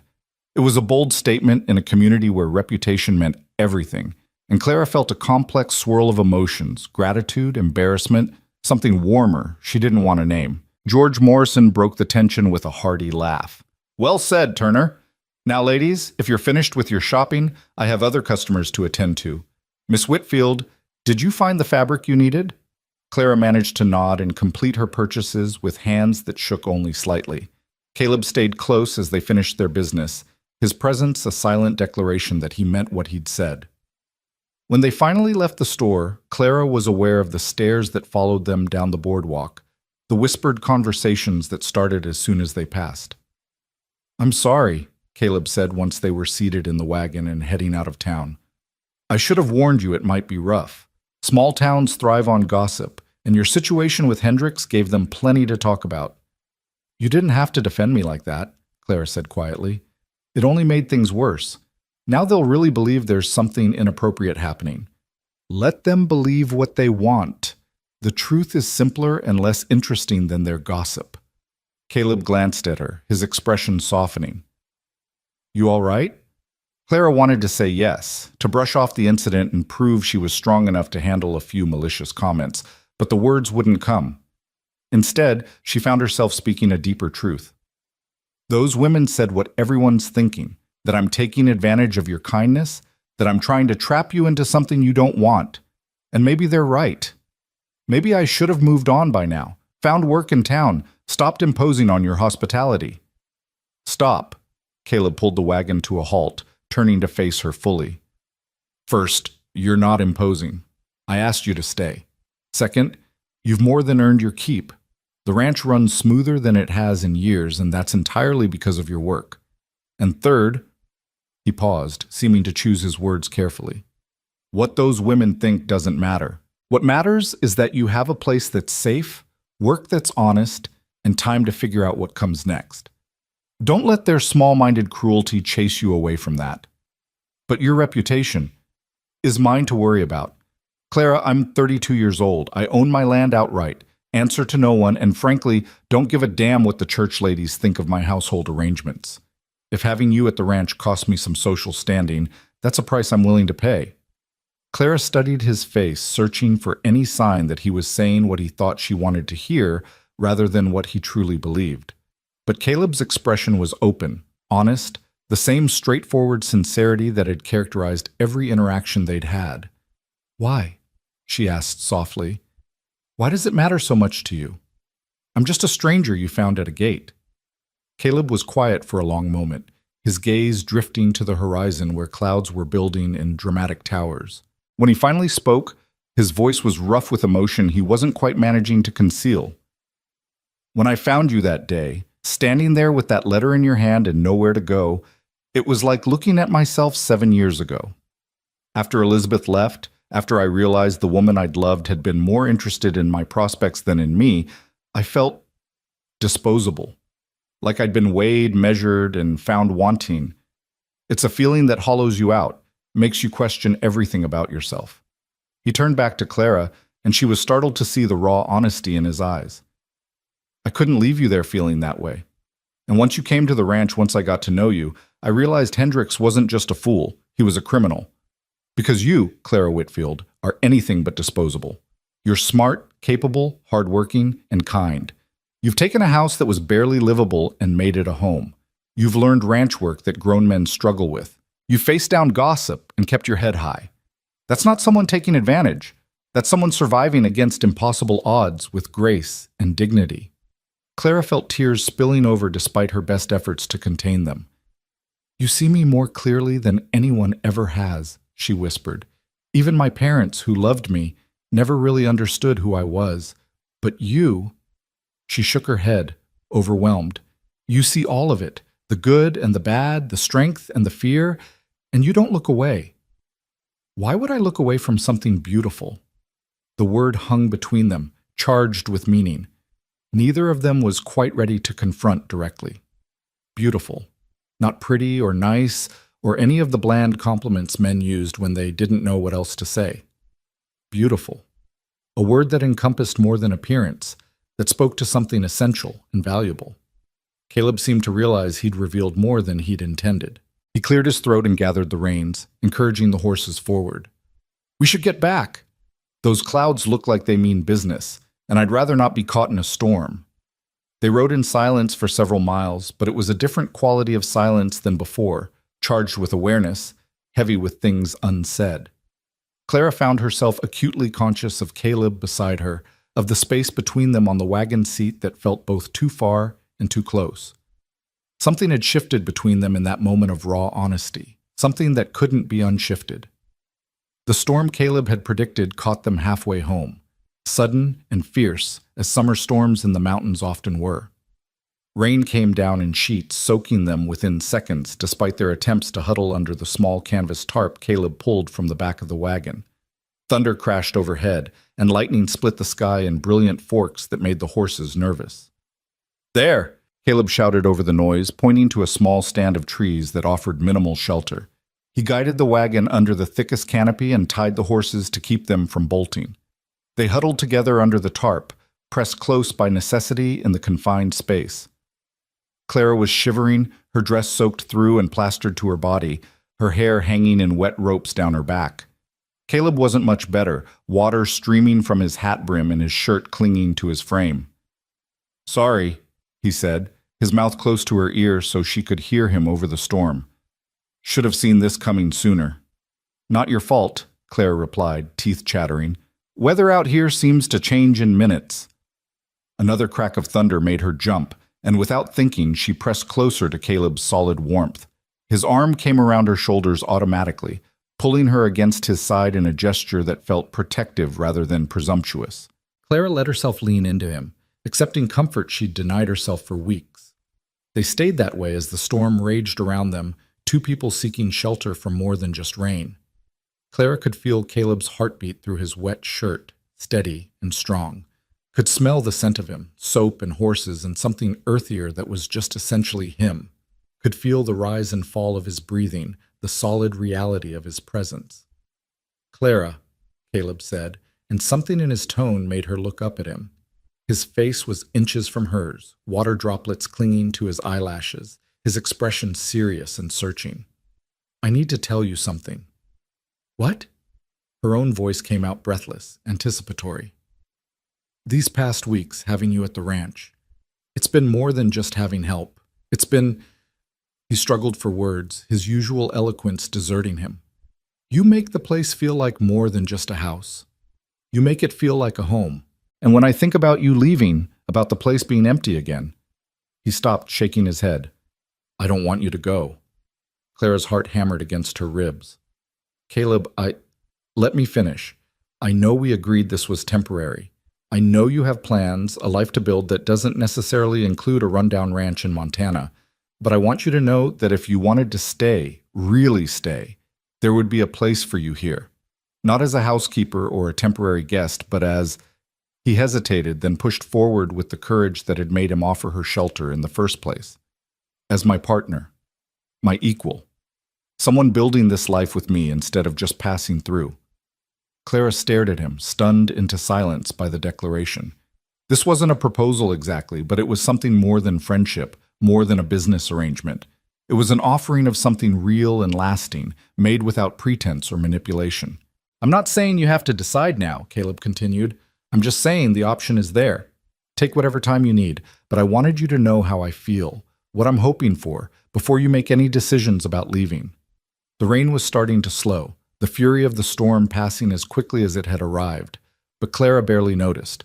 All her attention was focused on Caleb, on the vulnerability in his eyes and the hope he was trying not to show too obviously. I don't know what to say, she admitted. I came here expecting nothing, wanting nothing except a few days to figure out my next move. I never imagined... She gestured helplessly, trying to encompass everything, the ranch, the work, the growing feelings she'd been trying to deny. This. You don't have to say anything right now, Caleb assured her. Just think about it. That's all I'm asking.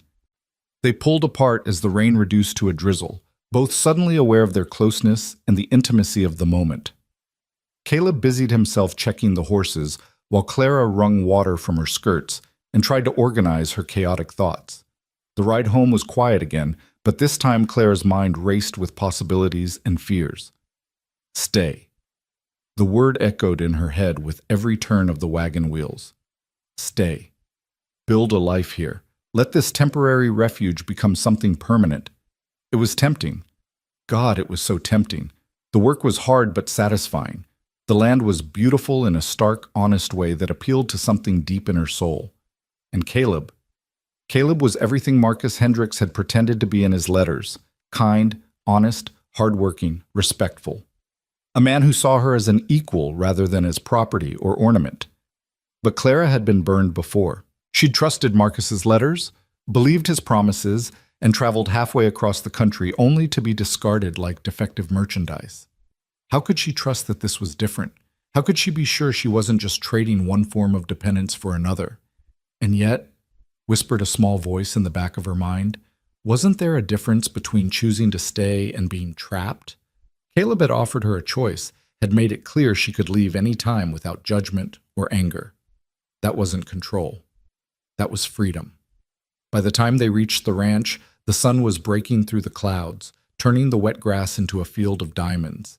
Steam rose from the ground in ethereal wisps, and somewhere a meadowlark sang its liquid song. It was beautiful, Clara thought. This place was genuinely, achingly beautiful. They unloaded the wagon in silence, both lost in their own thoughts. Clara took her damp packages inside while Caleb saw to the horses. She changed into dry clothes and hung her wet dress by the fire to dry, moving through familiar routines that felt different now, weighted with new meaning. When Caleb came in, also changed into dry clothes, he found Clara staring out the window at the clearing sky.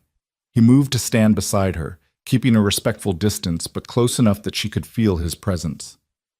"I meant what I said earlier," he told her quietly. "No pressure, no expectations. Just know that you have a choice, a real choice, about what happens next." Clara turned to look at him, this man who'd saved her from humiliation and given her back her dignity. "Can I ask you something?" "Anything." "Do you—" She paused, gathering courage. "Do you have feelings for me?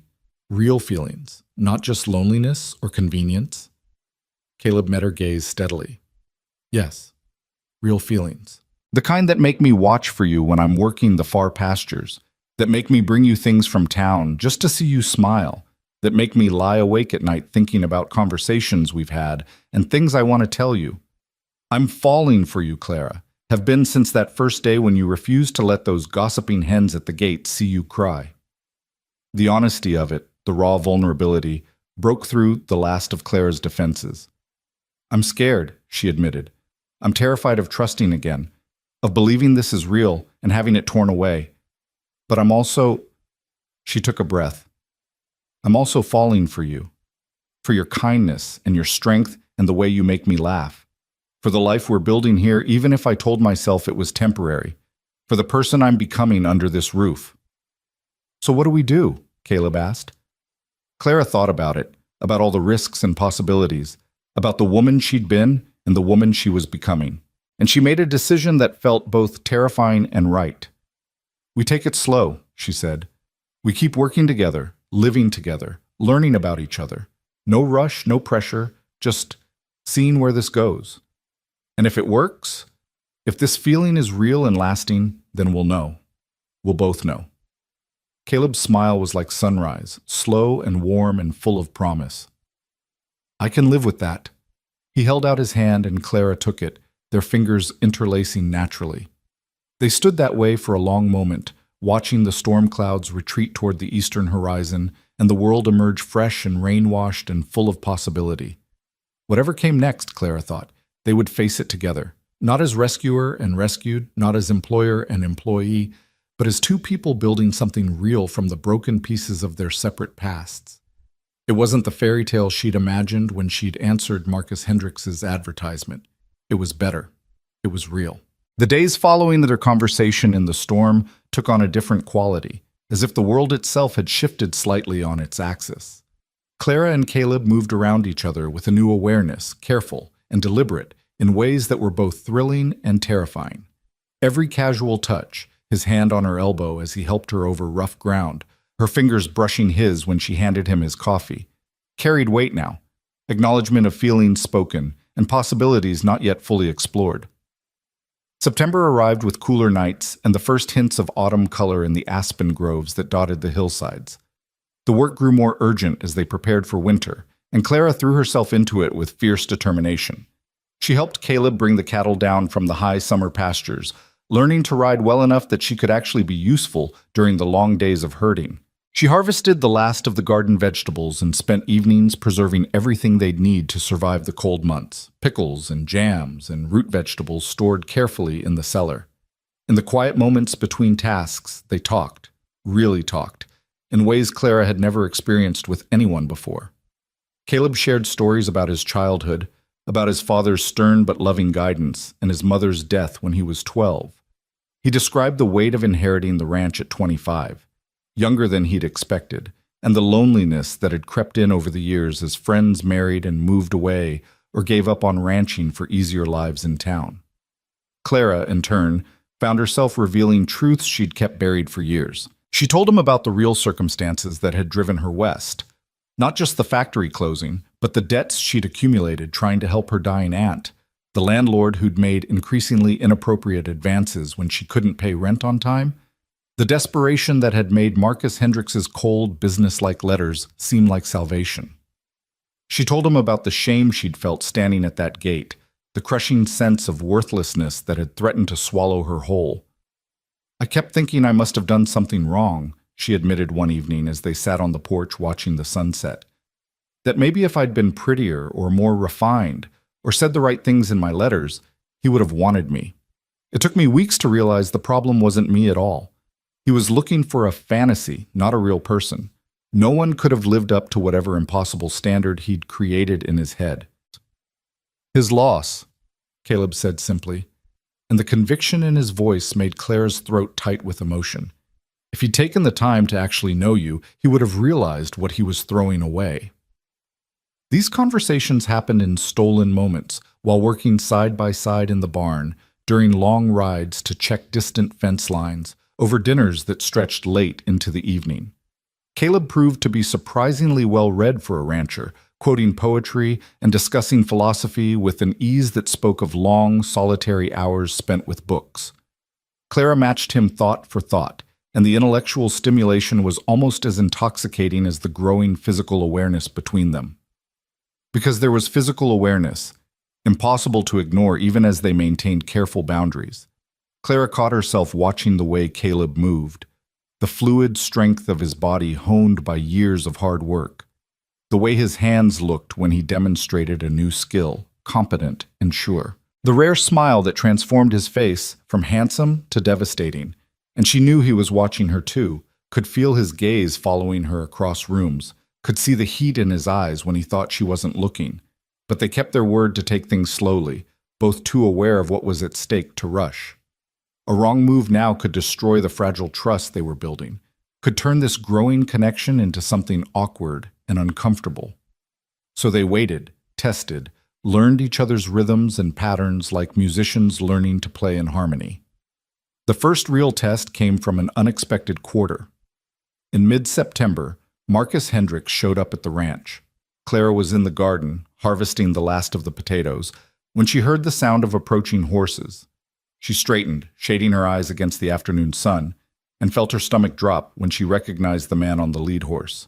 Hendricks looked exactly as he had that terrible day in July, expensively dressed by frontier standards, sitting his horse with the confidence of someone who'd never doubted his own importance. Behind him rode another man, younger and harder looking, wearing a gun belt low on his hips. A hired hand or bodyguard, Clara guessed, and the implication made her skin crawl. What kind of social call required armed backup? Caleb emerged from the barn, his expression shuddering into careful neutrality when he saw who his visitors were. He moved to position himself between Hendricks and the house, between Hendricks and Clara, she realized, with the subtle but unmistakable body language of protection. "Hendricks," Caleb said, his tone perfectly polite and perfectly cold. "What brings you to my property?" Hendricks dismounted with practiced ease, handing his reins to his companion. "Turner, I was hoping we could have a word about a matter of mutual concern. I can't imagine what that would be. We don't exactly run in the same circles. It's about Miss Whitfield." Hendricks's gaze flicked past Caleb to where Clara stood frozen in the garden, dirt on her dress and a basket of potatoes at her feet. Something unpleasant flickered across his face. "I see she's still here. That's unexpected." Clara found her voice and her courage simultaneously. She set down the basket and walked toward the men, refusing to cower or hide. "Mr. Hendricks, I'm surprised to see you. I was under the impression you'd made your feelings about my presence quite clear." Up close, Hendricks was exactly as she remembered, handsome in a polished, superficial way, with cold eyes that assessed and calculated rather than truly seeing. How had she ever thought she could build a life with this man? "Miss Whitfield," he nodded stiffly. "I've come to make you an offer. A second chance, if you will." The silence that followed was profound. Clara felt Caleb go rigid beside her, tension radiating from him in waves. She herself was too stunned to immediately respond. "A second chance?" she repeated finally, her voice flat with disbelief. "You rejected me at your gate, in front of witnesses, with a letter that questioned my honesty and criticized my appearance. And now you want to offer me a second chance?" Hendricks had the grace to look uncomfortable. "I may have been hasty in my initial assessment. I've given the matter more thought, and I believe we could still make a suitable match. You're clearly capable of hard work, and you've shown you can adapt to frontier life. Those are valuable qualities in a wife." "Valuable qualities?" Clara echoed, rage building in her chest like a physical force. "Like I'm livestock you're considering purchasing." "Now see here," Hendricks started, but Caleb cut him off. "Let me make sure I understand this correctly. You humiliated Clara in the worst possible way, left her stranded with nowhere to go, and now, 2 months later, you've decided she might be acceptable after all, and you thought the appropriate response would be to ride onto my property and make this magnanimous offer." Caleb's voice was dangerously quiet. "That's what's happening here?" "This is between myself and Miss Whitfield," Hendricks said stiffly. "It doesn't concern you, Turner." "Everything concerning Clara concerns me," Caleb replied, and Clara felt a warm rush of gratitude at the possessive certainty in his voice. "She's under my protection, which means you're going to treat her with respect, or you're going to leave. Those are your options." Hendricks' expression hardened. "I've heard the rumors about your arrangement. The whole town is talking about the mail-order bride living in Turner's house, sharing his roof, playing house like a couple of children. It's scandalous, and it's damaging both your reputations." "Well, let them talk," Clara said, finding her strength. "I'd rather be the subject of gossip while living honestly than be respectably miserable in a marriage based on nothing but convenience and contempt." "You don't know what you're saying," Hendricks argued. "A woman in your position, without family, without means, without prospects, you can't afford to be choosy. I'm offering you security, a respectable name, a place in society. What can Turner offer you that compares to that?" Clara looked at Caleb, at the man who'd taken her in when she had nothing, who'd taught her skills and respected her intelligence, who'd shared his home and his heart without asking for anything but honesty in return. The answer was so obvious it almost made her laugh. "Everything that matters," she said quietly. "Respect, partnership, freedom to be myself rather than whoever you decided I should be. And most importantly, a choice. Caleb gave me a choice about my own life. You never did." Hendricks's face flushed with anger. "You're making a mistake. Turner's ranch is barely profitable. One bad winter could wipe him out. And what then? Where will you be when he can't feed you anymore?" "Right beside him, working to make sure that doesn't happen," Clara shot back. "That's what partners do, Mr. Hendricks. They face challenges together rather than treating each other like assets to be acquired or discarded based on their utility." "You're being naive," Hendricks insisted. "Romance doesn't put food on the table or keep the cold out. You'll learn that soon enough." "Maybe," Caleb interjected, his patience clearly exhausted.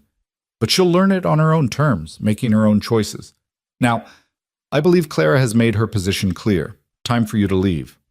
For a moment, Hendricks looked like he might argue further. His companion's hand drifted toward his gun, and Clara felt Caleb shift his weight in response, positioning himself for quick movement. The tension stretched taut as a wire, and Clara's heart hammered against her ribs. Then Hendricks seemed to reconsider. He remounted his horse with jerky, angry movements. "You'll regret this, Turner, both of you. When winter comes and you're struggling to survive, remember I offered you a better option."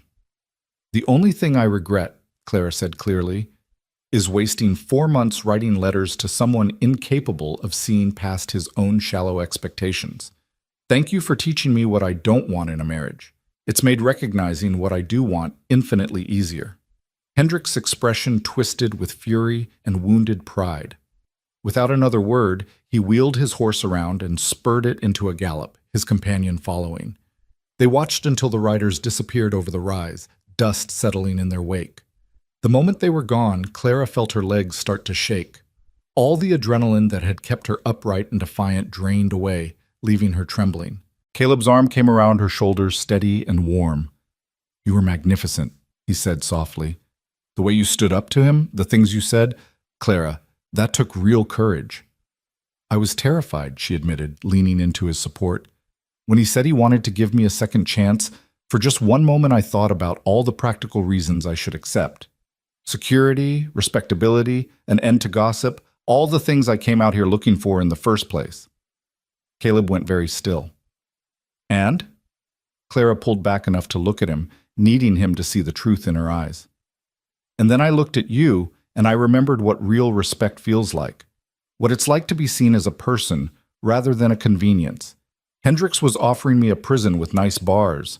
You've given me freedom. There's no comparison. Something blazed to life in Caleb's eyes, intense and unmistakable. His hand came up to cup her face, thumb brushing across her cheekbone with infinite gentleness. Clara, Mr. Turner, Miss Whitfield, a voice called from the road, and they sprang apart guiltily. A rider was approaching, a young man Clara vaguely recognized from town. He pulled up in front of them, slightly breathless. Sorry to interrupt, but there's trouble. Fire started on the Jacobson place. Lightning strike from last night finally caught. It's spreading fast with this dry wind, and they're calling for all hands. Every man who can work a shovel or swing a wet blanket.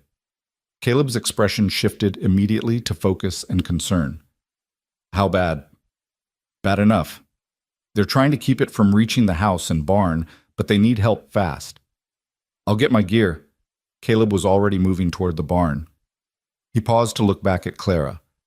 I have to go. Could be all night. Will you be all right here? Of course, Clara said immediately, pushing aside her own lingering fear from the confrontation.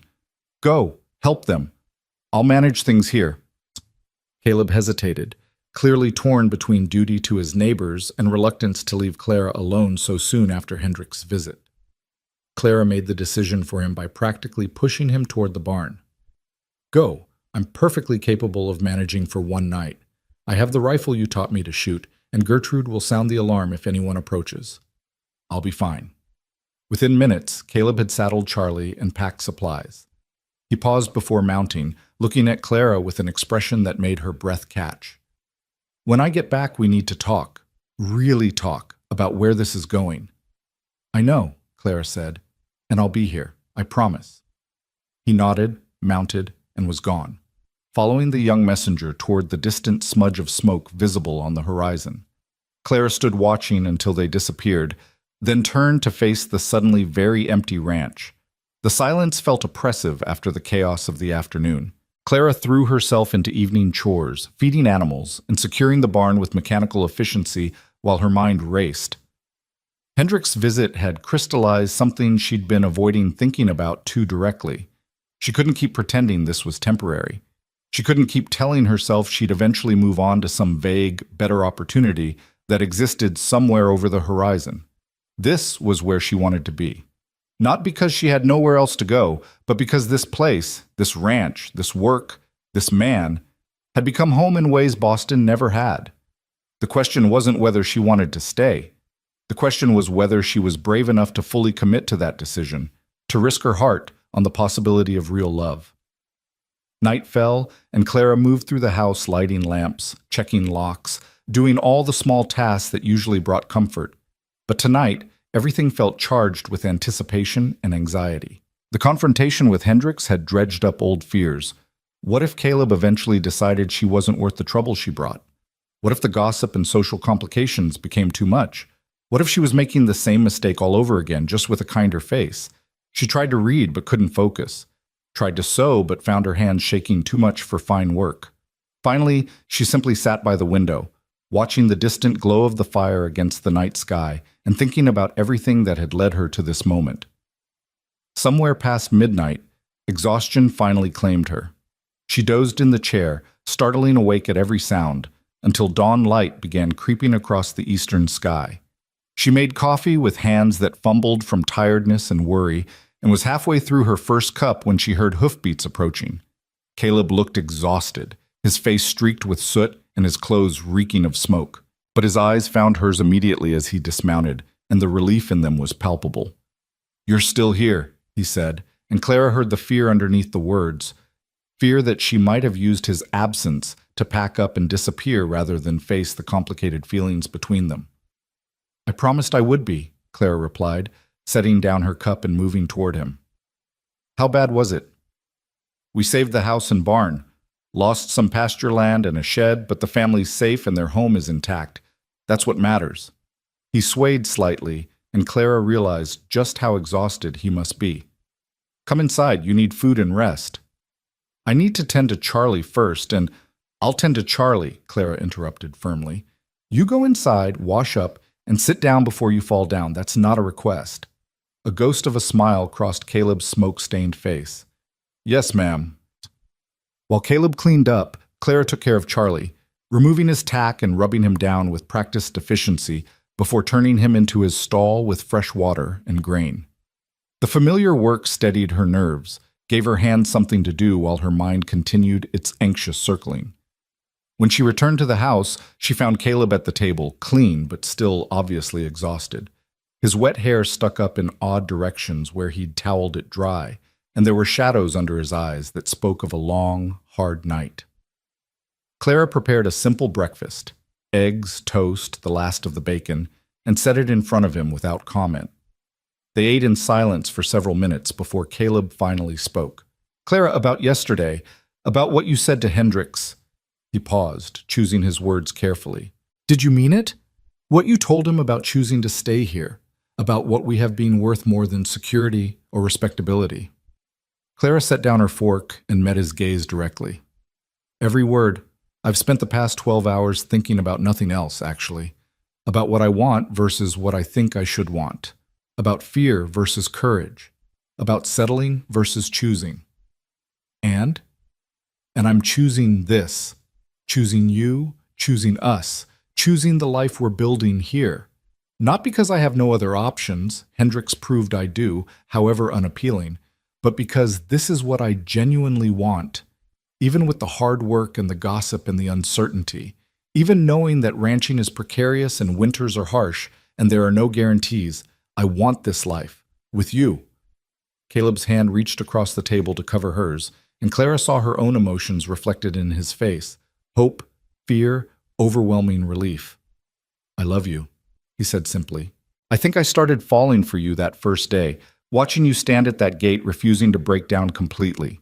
And every day since, I've fallen a little more. The way you laugh when Gertrude steals vegetables from the garden. The way you hum while you work. The way you tackle every challenge like you've got something to prove to the world.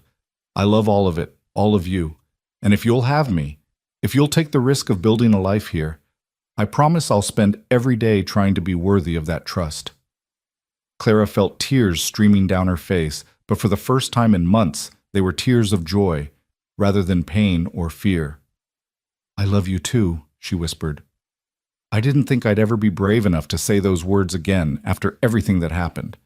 But you made me brave, Caleb. You showed me what love actually looks like. Not possession or convenience, but partnership and respect and choosing each other every single day." Caleb stood, pulling Clara up with him, and then his arms were around her and she was pressed against his chest, breathing in the scent of soap and smoke and him. His hand cradled the back of her head, gentle and sure, while his other arm wrapped around her waist, holding her like she was precious, like she was chosen. "Marry me," Caleb said against her hair. "Not because you have nowhere else to go, not because it's practical or expected. Marry me because you want to, because you can imagine building a life together, because you love me the way I love you. Marry me, and make this official, make this real in a way that leaves no room for doubt or gossip or question." Clara pulled back just enough to see his face, to verify that he meant every word. What she saw there, love, determination, absolute certainty, made her smile through her tears. "Yes," she said. "Yes, I'll marry you. Not because I need rescuing or security. Because I choose you, Caleb Turner. I choose this life, this ranch, this partnership. I choose us." His kiss was everything their relationship had been, honest, patient, building slowly from gentle to passionate as months of restrained longing finally found release. Clara melted into it, into him, feeling like she was finally, truly home after a lifetime of searching. When they finally broke apart, both breathless and slightly dazed, Caleb rested his forehead against hers. "We should probably talk about practical things. When, where, how we want to do this." "Later," Clara said firmly. "Right now, you need to sleep. You've been up all night fighting a fire, and you're dead on your feet."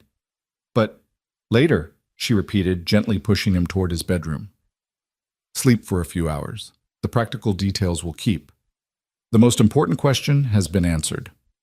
Caleb allowed himself to be shepherded to bed, too exhausted to argue. At his bedroom door, he paused. "Clara, thank you for waiting, for staying, for choosing me even when you had other options." Always, she promised. Now sleep. She closed the door and leaned against it, letting the reality of what had just happened wash over her. She was engaged. Again. But this time, everything was different. This time, she knew the man, trusted him, loved him not for what he represented or what he could provide, but for who he actually was. Flaws, virtues, and all. Clara moved through the house in a daze, mechanically tidying and organizing while her mind spun through possibilities and plans. They'd need to go to town, talk to the minister, arrange a simple ceremony. She'd need a dress. Not anything fancy, but something nicer than her work clothes. They'd need witnesses, which meant facing down the gossips who'd been so cruel before, but Clara found she didn't care. Let them talk. She and Caleb knew the truth of their relationship, and that was all that mattered. She was sitting on the porch, ostensibly mending a shirt, but mostly just staring dreamily at the mountains, when she heard a wagon approaching. Her first instinct was alarm. What if Hendricks had returned? But she quickly recognized the conveyance as belonging to the Jacobsons, the family whose ranch had burned. A woman around Clara's age climbed down from the driver's seat, her dress dusty and her face tired but smiling. "Miss Whitfield, I'm Sarah Jacobson. I wanted to come by and thank you and Mr. Turner. If it wasn't for all the neighbors who came to help last night, we would have lost everything." Clara stood, gesturing to the empty chair beside her. "Please sit.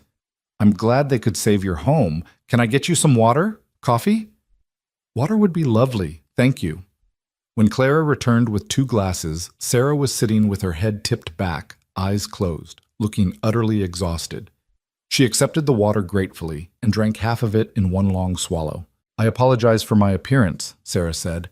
"I've been up all night helping to watch for spot fires, and I probably should have gone home to rest before making social calls.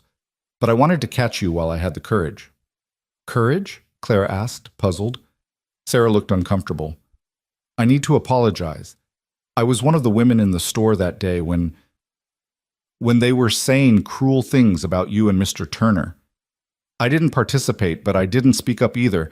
I just stood there and let them tear you down, and I've felt terrible about it ever since. You didn't deserve that, and I should have said something." Clara was startled by the unexpected apology. "That's kind of you to say, but—" "No, please let me finish," Sarah interrupted. "The truth is, I was jealous.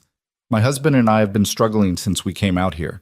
The ranch barely supports us, and every year it's a fight to make ends meet. When I heard about you, this woman from back east who'd been rejected but somehow landed on her feet, who'd found work and shelter with a good man like Turner, I was envious. Instead of being happy for you, I let the gossips tear you down because it made me feel better about my own situation. That was wrong." Clara studied the other woman, seeing genuine remorse in her eyes. "Thank you for telling me that. It takes courage to admit when we've been less than our best selves." "The other women, the ones who are actually cruel, they're not going to apologize," Sarah continued. "They'll probably never admit they were wrong. But I wanted you to know that not everyone in town thinks badly of you. Some of us," she smiled tentatively, "some of us would actually like to be your friend, if you'd be willing." The offer caught Clara off guard. In all her time at the ranch, she'd been so focused on proving herself to Caleb, on earning her place and figuring out her feelings, that she hadn't considered the possibility of female friendship. The idea was unexpectedly appealing. "I'd like that," Clara said honestly. "I'd like that very much." They talked for another hour, Sarah sharing stories about ranch life and the challenges she and her husband faced, Clara opening up about her own journey from Boston to Montana. By the time Sarah stood to leave, promising to visit again soon, Clara felt lighter somehow. She'd found not just a home and a partner, but the beginnings of community. As she watched Sarah's wagon disappear down the road, Clara reflected on how much her life had changed in just 3 months. She'd arrived in Montana as a mail-order bride, rejected and humiliated, with nothing but a trunk of belongings and $3 to her name. Now she was engaged to a man she genuinely loved, had skills and confidence she'd never possessed before, and was beginning to build the kind of connections that turned a place into a home. It wasn't the life she'd imagined when she'd boarded that train in Boston. It was better. It was real and complicated and sometimes difficult, but it was hers. She'd chosen it, and it had chosen her back. The sun was starting its descent toward the western horizon when Caleb finally emerged from his room, looking more rested but still somewhat dazed. He found Clara in the kitchen preparing supper, and the domestic normalcy of the scene seemed to ground him. "Did I dream this morning?" he asked from the doorway. "Or did you actually say yes?" Clara turned to face him, unable to keep the smile from her face. "You didn't dream it. I said yes." "I'm saying yes. I'll keep saying yes as many times as you need to hear it." Caleb crossed the room in 3 strides and pulled her into his arms, kissing her soundly. When they broke apart, both were grinning like fools. "So," Clara said, her hands resting on his chest, "about those practical details we need to discuss. When do you want to get married?" "Tomorrow," Caleb said immediately. "Right now. As soon as humanly possible." Clara laughed. "Be serious. We need to talk to the minister, get a license, arrange witnesses. It'll take at least a week or 2 to organize properly." 2 weeks then, Caleb agreed. "Not a day longer. I've waited 7 years for this feeling, Clara. I'm not interested in a long engagement." 2 weeks, Clara confirmed. "We'll ride into town tomorrow, start making arrangements, face down the gossips together, and show them we don't care what they think." "Together," Caleb agreed, and the word carried weight beyond simple logistics. Together. It was a promise and a commitment, a declaration that whatever challenges came, they would face them as partners. That evening, they sat on the porch as the stars emerged one by one in the darkening sky. Caleb had pulled Clara into his lap, and she leaned back against his chest, his arms wrapped around her waist, both of them content just to be close after months of careful distance. "Tell me something," Clara said softly. "When you found me at that gate, did you have any idea it would lead to this?" Caleb was quiet for a moment, considering. "No," he admitted finally. "I just saw someone who needed help and couldn't walk away. But somewhere between that day and this one, you stopped being a stranger I was helping and became the person I can't imagine my life without. I don't know exactly when it happened. Maybe it was watching you tackle the garden with such determination. Maybe it was the first time you made me laugh. Maybe it was seeing you stand up to those women in town. Or maybe it was all of it together, every small moment building into something I couldn't ignore anymore." Clara twisted in his arms to look at him. "I was so angry when Hendricks rejected me. I felt like my life was over, like I'd traveled all that way for nothing. But if he hadn't turned me away, I would have married him. I would have spent my life with a man who saw me as property, who would have slowly crushed every part of me that makes me who I am. Hendricks's rejection was the best thing that could have happened to me, because it led me to you." "Fate," Caleb murmured. "Or luck. Or maybe just the universe correcting a mistake before it became permanent." They sat in comfortable silence, watching the night deepen around them. Somewhere in the darkness, a coyote called, its voice rising in a series of yips and howls. Gertrude answered from her shed with an indignant bleat. The familiar sounds of their world, the symphony of the ranch at night. "I want to make you a promise," Caleb said suddenly. "Not part of wedding vows or anything formal, just something between us." "All right. I promise that I will never take you for granted, never treat you like your thoughts and feelings don't matter, never make you feel like you're less than my equal partner in everything we build. And if I ever do, even accidentally, I want you to call me on it immediately. Deal?" Clara felt tears prickling at her eyes again. "Deal. And I promise the same. I promise to be honest about what I need and want, even when it's hard. To trust you with my fears and doubts, not just my strengths. To remember that we're building this together, not me fitting into your life or you into mine, but creating something new that belongs to both of us." They sealed the promises with a kiss that tasted like coffee and possibility and home. And as the Montana night deepened around them, Clara felt the last of her fears and doubts dissolve. This was right. This was real. This was love as it was meant to be, not a rescue or a compromise, but a choice made freely by 2 people who'd found each other against impossible odds. Tomorrow, they would ride to town and begin the practical business of planning a wedding.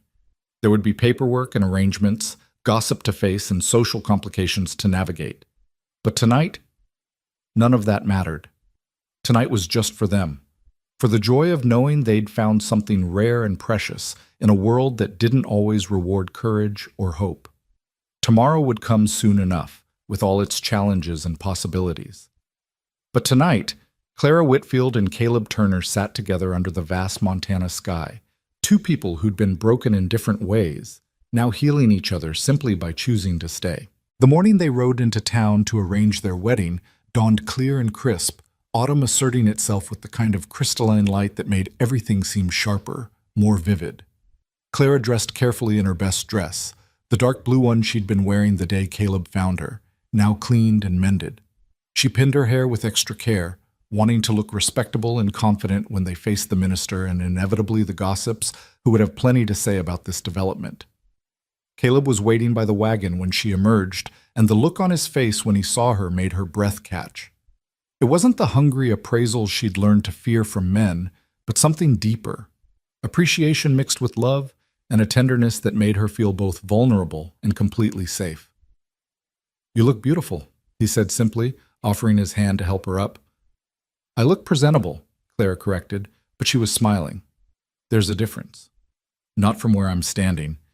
They rode mostly in comfortable silence, both lost in their own thoughts about what lay ahead.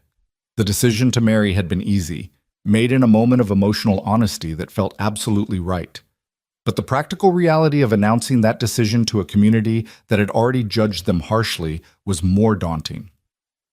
Clara tried to prepare herself for criticism, for insinuations that she'd trapped Caleb or that he was making a terrible mistake. She told herself their opinions didn't matter, that the only judgment that counted was their own.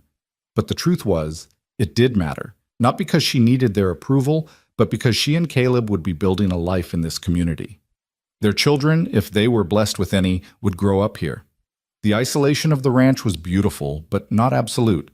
They would need neighbors for help during emergencies, would trade goods and services, would be part of the social fabric whether they wanted to be or not. Making peace with the town, or at least establishing their right to be left alone, was important. The church sat at the edge of town, a simple white building with a steeple that pointed toward heaven with frontier optimism. Reverend Matthews, a kindly man in his 60s with wire-rimmed spectacles and a genuine warmth, greeted them at the door of his small office attached to the church. "Mr. Turner, what a pleasant surprise. And Miss Whitfield, isn't it? Please come in, sit down. What can I do for you?" Caleb glanced at Clara, and she nodded, giving him permission to speak for them both. "Reverend, Clara and I would like to be married, as soon as possible if you can arrange it."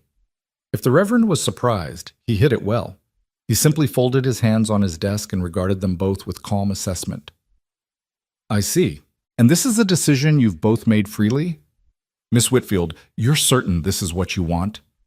Clara appreciated that he asked her directly rather than treating her as an appendage to Caleb's will. "I'm certain, Reverend, more certain than I've ever been about anything." "Well then, let's discuss the details. By law, you'll need a license from the county clerk. There's a 3-day waiting period, so the earliest we could perform the ceremony would be—" He consulted a calendar on his desk. "Saturday next, if that suits you. Do you have witnesses in mind?" "We'll find someone," Caleb said, though his tone suggested he hadn't thought that far ahead. "Maybe the Jacobsons? Sarah visited yesterday, seemed friendly enough."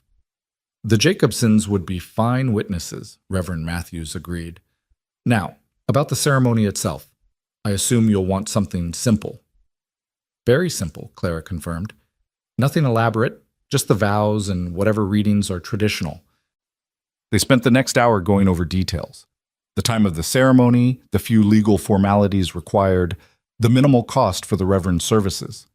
Throughout, Reverend Matthews treated them with dignity and kindness, never once suggesting there was anything improper about their union or asking invasive questions about how they'd come to this decision.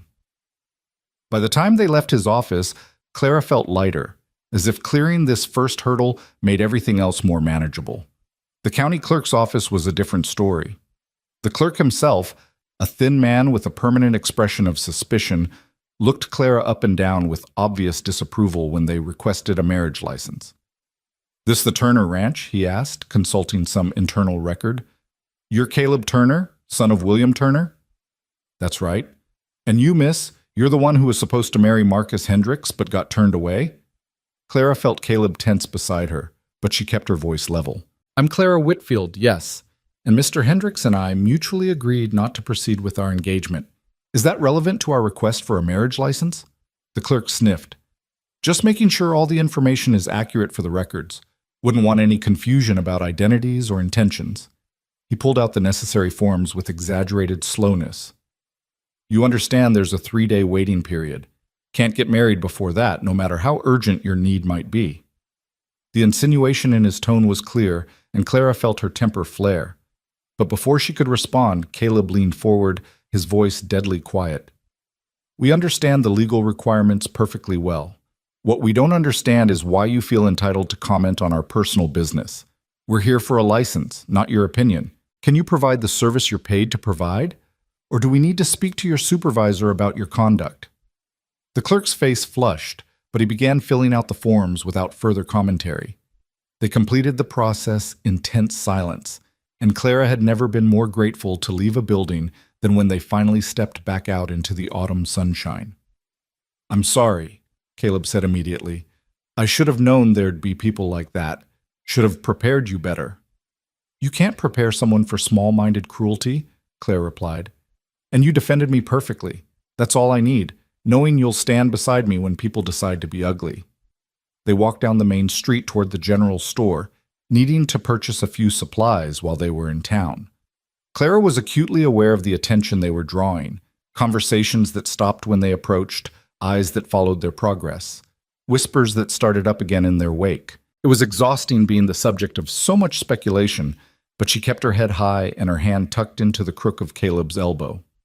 Inside the general store, George Morrison greeted them with professional courtesy. Mr. Turner, Miss Whitfield, back so soon? What can I help you with today? Just need some flour, sugar, and coffee, Caleb said. And Miss Whitfield needs fabric. She's going to need a new dress. Special occasion? George asked, and there was genuine curiosity rather than malice in his tone. A wedding, Clara said clearly, deciding that honesty was better than trying to hide their plans. We're getting married next Saturday at the church. Reverend Matthews is performing the ceremony. George's eyebrows rose, but his smile seemed genuine. Well, congratulations to you both. That's wonderful news, Martha, he called toward the back room. Come out here. We have some news to share. His wife emerged, a plump woman with kind eyes and flour dusting her apron. She took in Clara and Caleb standing together, the way they stood close with easy familiarity, and her face broke into a genuine smile. You're getting married. Oh, how lovely. When? Saturday week, Caleb said. Nothing fancy, just a simple ceremony at the church. Well, you'll need a proper dress for that, Martha declared, moving immediately to the fabric section. Let's see what we have that would work. What's your coloring? Blues, I think, to bring out your eyes.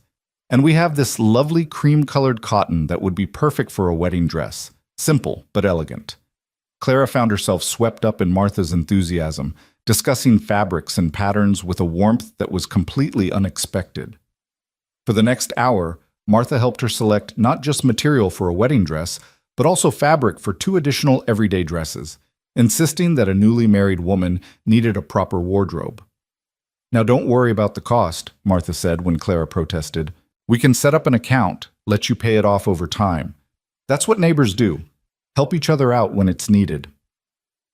The kindness was overwhelming, especially after the clerk's cruelty. Clara felt tears threatening and blinked them back fiercely. Thank you, Mrs. Morrison. You've been incredibly generous. Call me Martha, dear, and it's my pleasure. Heaven knows this town needs more good news and fewer vicious rumors. You and Mr. Turner seem to genuinely care for each other, and that's worth celebrating. As they were finalizing their purchases, the door opened and Sarah Jacobson entered, accompanied by a tall man who could only be her husband. Sarah's face lit up when she saw Clara. Miss Whitfield, I was hoping I'd run into you. This is my husband, Tom. Tom, this is Miss Whitfield and Mr. Turner. The men shook hands while Sarah moved to stand beside Clara, lowering her voice. I heard you were in town. The gossip mill works fast around here.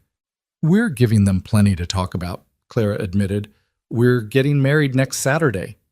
Sarah's squeal of delight made everyone in the store turn to look. That's wonderful. Oh, I'm so happy for you both. You must let Tom and me be your witnesses. Please? I would love to be part of this. Clara glanced at Caleb, who nodded his agreement. We'd be honored, Clara said. Thank you. By the time they left the store, word had spread throughout town that Caleb Turner and Clara Whitfield were getting married. The reactions were mixed. Some people offered genuine congratulations. Others made their disapproval clear through cold stares and pointed silence. But Clara found she cared less than she'd expected. For every person who judged them, there was someone like Sarah or Martha who offered kindness and support. That balance was enough. The ride home was quiet but companionable, both of them processing the day's events. As the ranch came into view, Clara felt a surge of affection for the place that had become home. The simple house with its blue curtains fluttering in the windows. The barn where Gertrude was probably causing trouble. The garden she'd coaxed back to life. The vast sweep of land and sky that had taught her what freedom actually meant. "Having second thoughts?" Caleb asked, misreading her silence. "No," Clara said firmly. "Quite the opposite. I was just thinking how much I love this place. How much I love the life we're building here. Even with judgmental clerks and gossips? Even with them. They're just noise, Caleb. What we have is real." The week that followed was a whirlwind of preparation. Clara spent every spare moment working on her wedding dress, sewing late into the night by lamplight. Martha Morrison had helped her cut the pattern, and Sarah Jacobson had stopped by twice to offer assistance and encouragement. The dress was simple but beautiful. Cream cotton with modest trim at the sleeves and neckline, fitted at the waist and falling in graceful folds to her ankles. When she tried on the nearly finished garment, she barely recognized the woman in the mirror. Not the desperate factory girl from Boston, not the humiliated mail-order bride at the gate, but someone new, someone confident and loved and choosing her own path. Caleb, meanwhile, threw himself into ranch work with extra intensity, as if trying to tire himself out enough to sleep through his nervous excitement. He brought the last of the cattle down from the high pastures, repaired fences that didn't strictly need repairing, and organized the barn with meticulous attention to detail. In the evenings, they sat together on the porch, talking about their future with a mix of practical planning and dreaming. "I want to expand the cattle operation eventually," Caleb said one night. "Build up the herd over the next few years until we're running 100 head or more. It'll mean more work, but also more stability. And I want to start selling preserves and baked goods in town," Clara added. "Martha mentioned the store would buy whatever I could produce. It's not much, but every bit of extra income helps." "We'll need to think about the future," Caleb said carefully. "About family. Do you want children?" Clara had been expecting this question, had thought about it constantly over the past weeks. "I do," she said honestly. "Not right away. I want time for us to build our foundation first. But yes, eventually. I want to fill this house with life and laughter. Want to raise children who know what it means to work hard and love deeply and treat people with respect." "That sounds perfect," Caleb murmured, pulling her closer. "Everything about this sounds perfect." The night before the wedding, Sarah insisted that Clara stay at the Jacobson ranch, citing tradition that the bride and groom shouldn't see each other the day of the ceremony. Clara agreed, partly because Sarah was so enthusiastic about the plan, and partly because she needed the distraction of female company to keep her from overthinking everything. Sarah's house was smaller than the Turner Ranch, but warm and welcoming, filled with the cheerful chaos of a young marriage still finding its rhythm. Over dinner, Tom and Sarah shared stories about their own wedding 3 years earlier, the challenges they'd faced establishing their ranch, the dreams they still held for the future. "It's not easy," Sarah admitted as they sat up late sewing final touches on Clara's dress. "The work is endless, the money's always tight, and there are days I wonder if we made a mistake trying to make a life out here. But then Tom comes in from checking the cattle, and he looks at me the way your Caleb looks at you, and I remember why we chose this. It's about building something together, creating a life that's ours on our own terms." "Were you afraid?" Clara asked. "Before you got married, were you scared?" "Terrified," Sarah laughed. "I kept thinking about all the things that could go wrong, all the ways we might fail. But Tom told me something that stuck with me. He said fear is just proof that you care about the outcome. If you weren't afraid, it would mean you had nothing invested. So I decided to be brave and scared at the same time, and somehow that worked." Clara thought about that as she lay in Sarah's spare bedroom that night, staring at the ceiling and listening to unfamiliar house sounds. Brave and scared at the same time. That described exactly how she felt. Terrified of making another mistake, of trusting the wrong person, of building her life on foundations that might crumble, but also brave enough to try anyway, to believe that Caleb was different, that what they had was real and lasting. Morning came with pale sunlight and nervous energy that made Clara's hands shake as she dressed. Sarah helped her into the wedding dress, fastening the long row of buttons down the back with patient fingers. When Clara was finally ready, Sarah stepped back with tears in her eyes. "You look absolutely beautiful. Caleb's going to forget how to breathe when he sees you." They arrived at the church to find a small crowd gathered, not just the handful of people Clara had expected, but nearly 24 townspeople dressed in their Sunday best. Martha Morrison was there with her husband, several other merchants from town, and a surprising number of ranching families Clara didn't know well, but who'd apparently decided to attend anyway. "Word got around," Sarah whispered. "People are curious, but I think most of them are genuinely happy for you."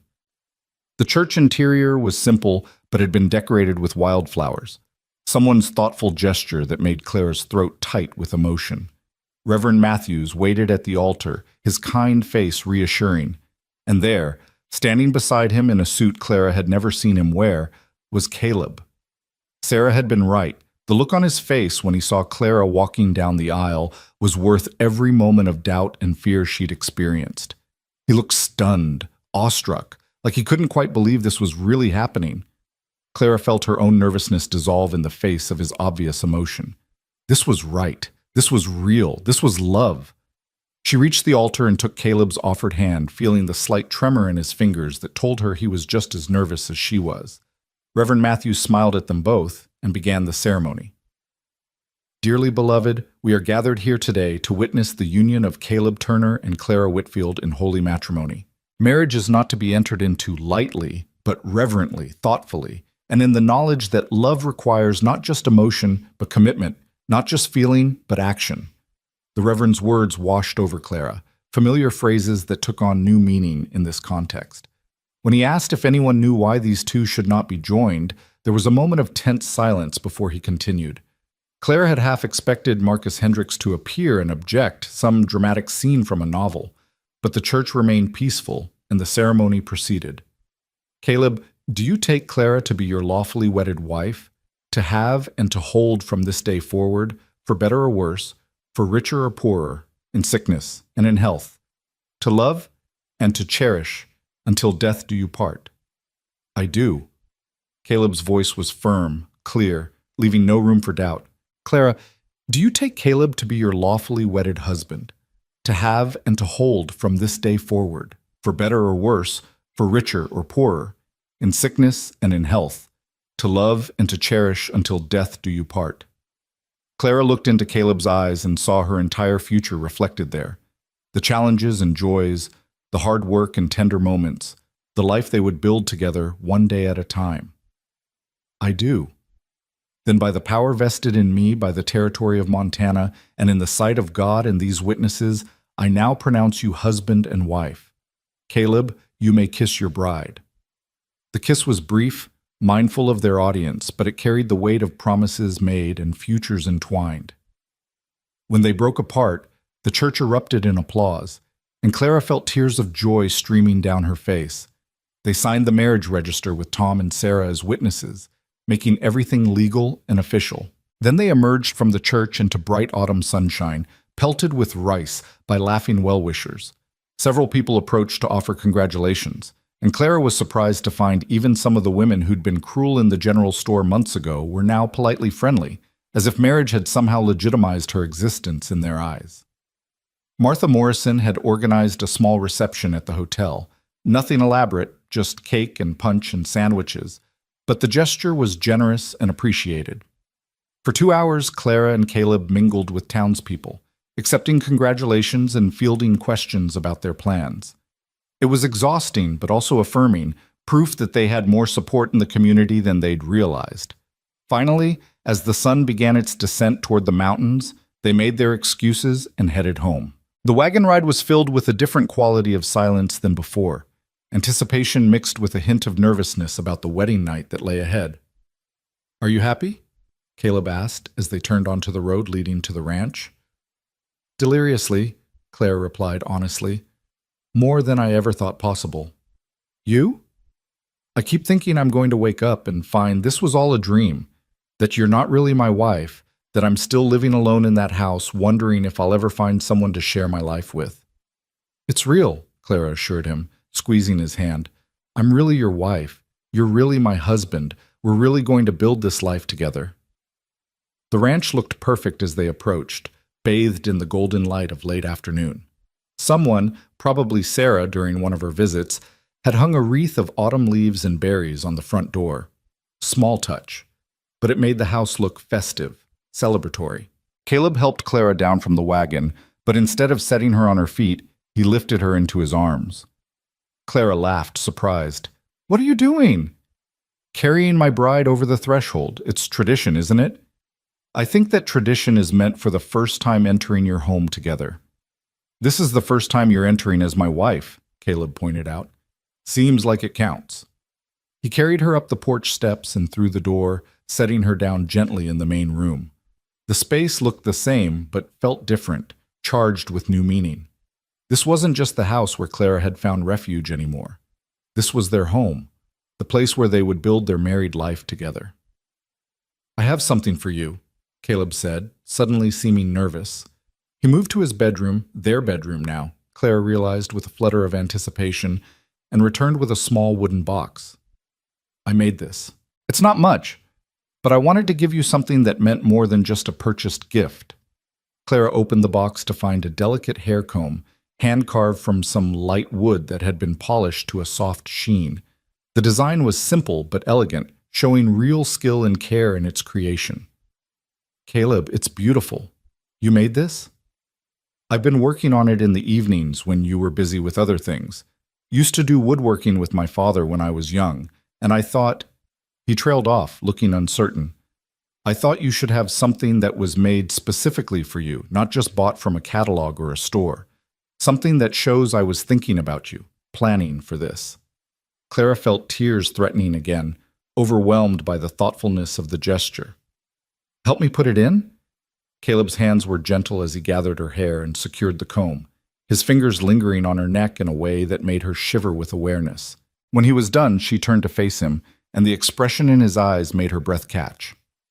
"Clara Turner," he said softly, testing out her new name. "My wife." "Your wife," she agreed, and then his mouth was on hers and thinking became impossible. They made their way to the bedroom in a haze of kisses and fumbling with buttons, nervous laughter mixing with gasps of discovery as they learned the geography of each other's bodies. Clara had been afraid this part might be awkward or frightening, colored by warnings she'd heard from other women about wifely duties and male appetites. But with Caleb, everything felt natural, right. He was patient and attentive, checking in with her constantly, making sure every step was something they both wanted. Afterward, they lay tangled together in the narrow bed, Clara's head on Caleb's chest and his arm around her shoulders. Through the window, stars were beginning to emerge in the darkening sky, the same vast Montana heavens Clara had marveled at that first night in this house. "I love you," Caleb murmured into her hair. "I know I've said it before, but it feels different now. More permanent, more real." "I love you too," Clara replied. "And you're right, it does feel different. Like we've crossed some threshold, and there's no going back, only forward together." They talked quietly as the night deepened, making plans and sharing dreams with the easy intimacy of newlyweds. Eventually, exhaustion claimed them both, and they drifted off to sleep wrapped in each other's arms. Clara woke once in the deep hours of the night, momentarily disoriented. Then she felt Caleb's warmth beside her, heard his steady breathing, and remembered. She was married. She had a home, a partner, a future that was hers to shape. The scared, desperate woman who'd stood at Marcus Hendrick's gate seemed like a distant memory, someone from another lifetime entirely. She thought about the journey that had brought her here, the factory closing, the desperate search for options, the humiliation of rejection, the unexpected kindness of a stranger. Every painful step had been necessary to lead her to this moment, this place, this man. If any single thing had happened differently, she might never have found this happiness. Claire settled back against Caleb's side, letting her eyes close. Tomorrow they would wake up as husband and wife and begin the real work of building a life together. There would be challenges ahead, Harsh winters and financial struggles, gossip and judgment, all the thousand difficulties that came with frontier ranching. But they would face them together, partners in every sense of the word. The months that followed were a revelation. Clara discovered that marriage to Caleb was everything she'd hoped for, and nothing like she'd feared. They worked together with increasing efficiency, developing routines and rhythms that made the ranch run smoothly. Caleb taught her everything he knew about cattle and horses, treating her as a genuine partner rather than an assistant. Clara expanded her preserves business, selling to Martha Morrison and several other merchants who appreciated the quality of her work. Winter came with its expected hardships: brutal cold, heavy snows, days when venturing outside felt like facing down a physical enemy. But the house stayed warm, the animals stayed fed, and Clara and Caleb stayed close, using the forced indoor time to deepen their knowledge of each other. They read aloud by firelight, played cards and chess, made love with increasing confidence and joy. The isolation that had once seemed oppressive became precious. Time carved out of the world for just the two of them. Spring arrived like the benediction, melting the snow and coaxing green from the brown earth. Clara planted an expanded garden, ambitious with plans for what they could grow and preserve. Caleb successfully bred several of his horses, and the foals that arrived were healthy and strong, promising future income. The ranch slowly became more prosperous, not wealthy, but stable, sustainable. And one morning in early summer, Clara woke with a suspicion that became certainty over the following weeks. She was pregnant, carrying their first child, the next generation of Turners, who would grow up knowing this land and this life. When she told Caleb, his reaction was everything she could have hoped for: joy, wonder, and a tenderness that made her weep happy tears. He placed his hand on her still flat stomach with such reverence it took her breath away. "A baby," he whispered. "Our baby. Clara, we're going to be parents." "Are you ready for that?" she asked, needing to hear him say it. "No," he admitted with a laugh. "I have no idea what I'm doing, but I'm ready to figure it out with you, to learn as we go." That's what we've been doing all along, isn't it? Learning together, building together, becoming who we're meant to be side by side. Clara thought about the woman she'd been when she'd first arrived at this ranch. Broken, scared, uncertain of her own worth. And she thought about who she was now: strong, confident, loved, and loving in return. The transformation hadn't been instant or easy, but it had been real. Every challenge she'd faced, every moment of doubt she'd overcome, had been necessary to bring her to this point. She looked around at the house they'd made a home, at the land they were nurturing into productivity, at the man who'd seen her potential when she could barely see it herself, and she felt a deep, abiding sense of gratitude for the strange path that had led her here. Yes, she'd answered an advertisement and traveled across the country to marry a stranger. Yes, she'd been rejected and humiliated, left standing at a gate with nothing but a trunk and $3 to her name. But that rejection had led to rescue, and rescue had led to partnership, and partnership had led to love. The ending she'd been denied with Marcus Hendricks had been the wrong ending for the wrong story. This, the Turner Ranch, Caleb's arms, the baby growing inside her. This was the right ending, or rather the right beginning. Years later, when people asked her about how she'd met her husband, Clara would tell the story honestly, about being a mail-order bride who'd been rejected at first sight, about the cowboy who'd offered her shelter when she had nowhere else to go, about the slow transformation of charity into partnership and partnership into love. She never sugarcoated the painful parts or pretended it had been easy, but she always ended the story the same way, with her hand in Caleb's and their children playing in the yard of the ranch they'd built together. "Sometimes," she would say, "the worst thing that can happen to you turns out to be the best thing in disguise, because if Marcus Hendricks had accepted me, I would never have found what I was really looking for. Not security or status or escape from poverty, but a real home, a true partner, and a love that chose me just as much as I chose it." And Caleb would squeeze her hand and add, "Best day of my life was the day I found you at that gate. Changed everything. Made me remember what I was living for." Their children would roll their eyes at the familiar story, the way children do when their parents get sentimental. But Clara hoped that someday they would understand that the greatest gifts often come disguised as disasters, that rejection can be redirection, and that sometimes you have to lose the life you plan to find the life that's been waiting for you all along. The Montana sun would set over their land, painting the sky in shades of gold and crimson and purple. Gertrude would bleat from her shed, calling for her evening feeding. The cattle would low from the far pastures, and Clara would stand on the porch of the house that had become her home, surrounded by the family that had become her world, feeling more blessed than she'd ever imagined possible. From abandoned bride to beloved wife, from homeless wanderer to rooted homemaker, from someone defined by what others thought of her to someone secure in her own worth. The journey had been painful and uncertain, but every step had been worth it. Because Clara Whitfield Turner had found what so many people searched their whole lives for and never find. A place where she was loved not for what she could provide or how she appeared, but simply for who she was. And that, she knew with absolute certainty, was worth more than all the security and respectability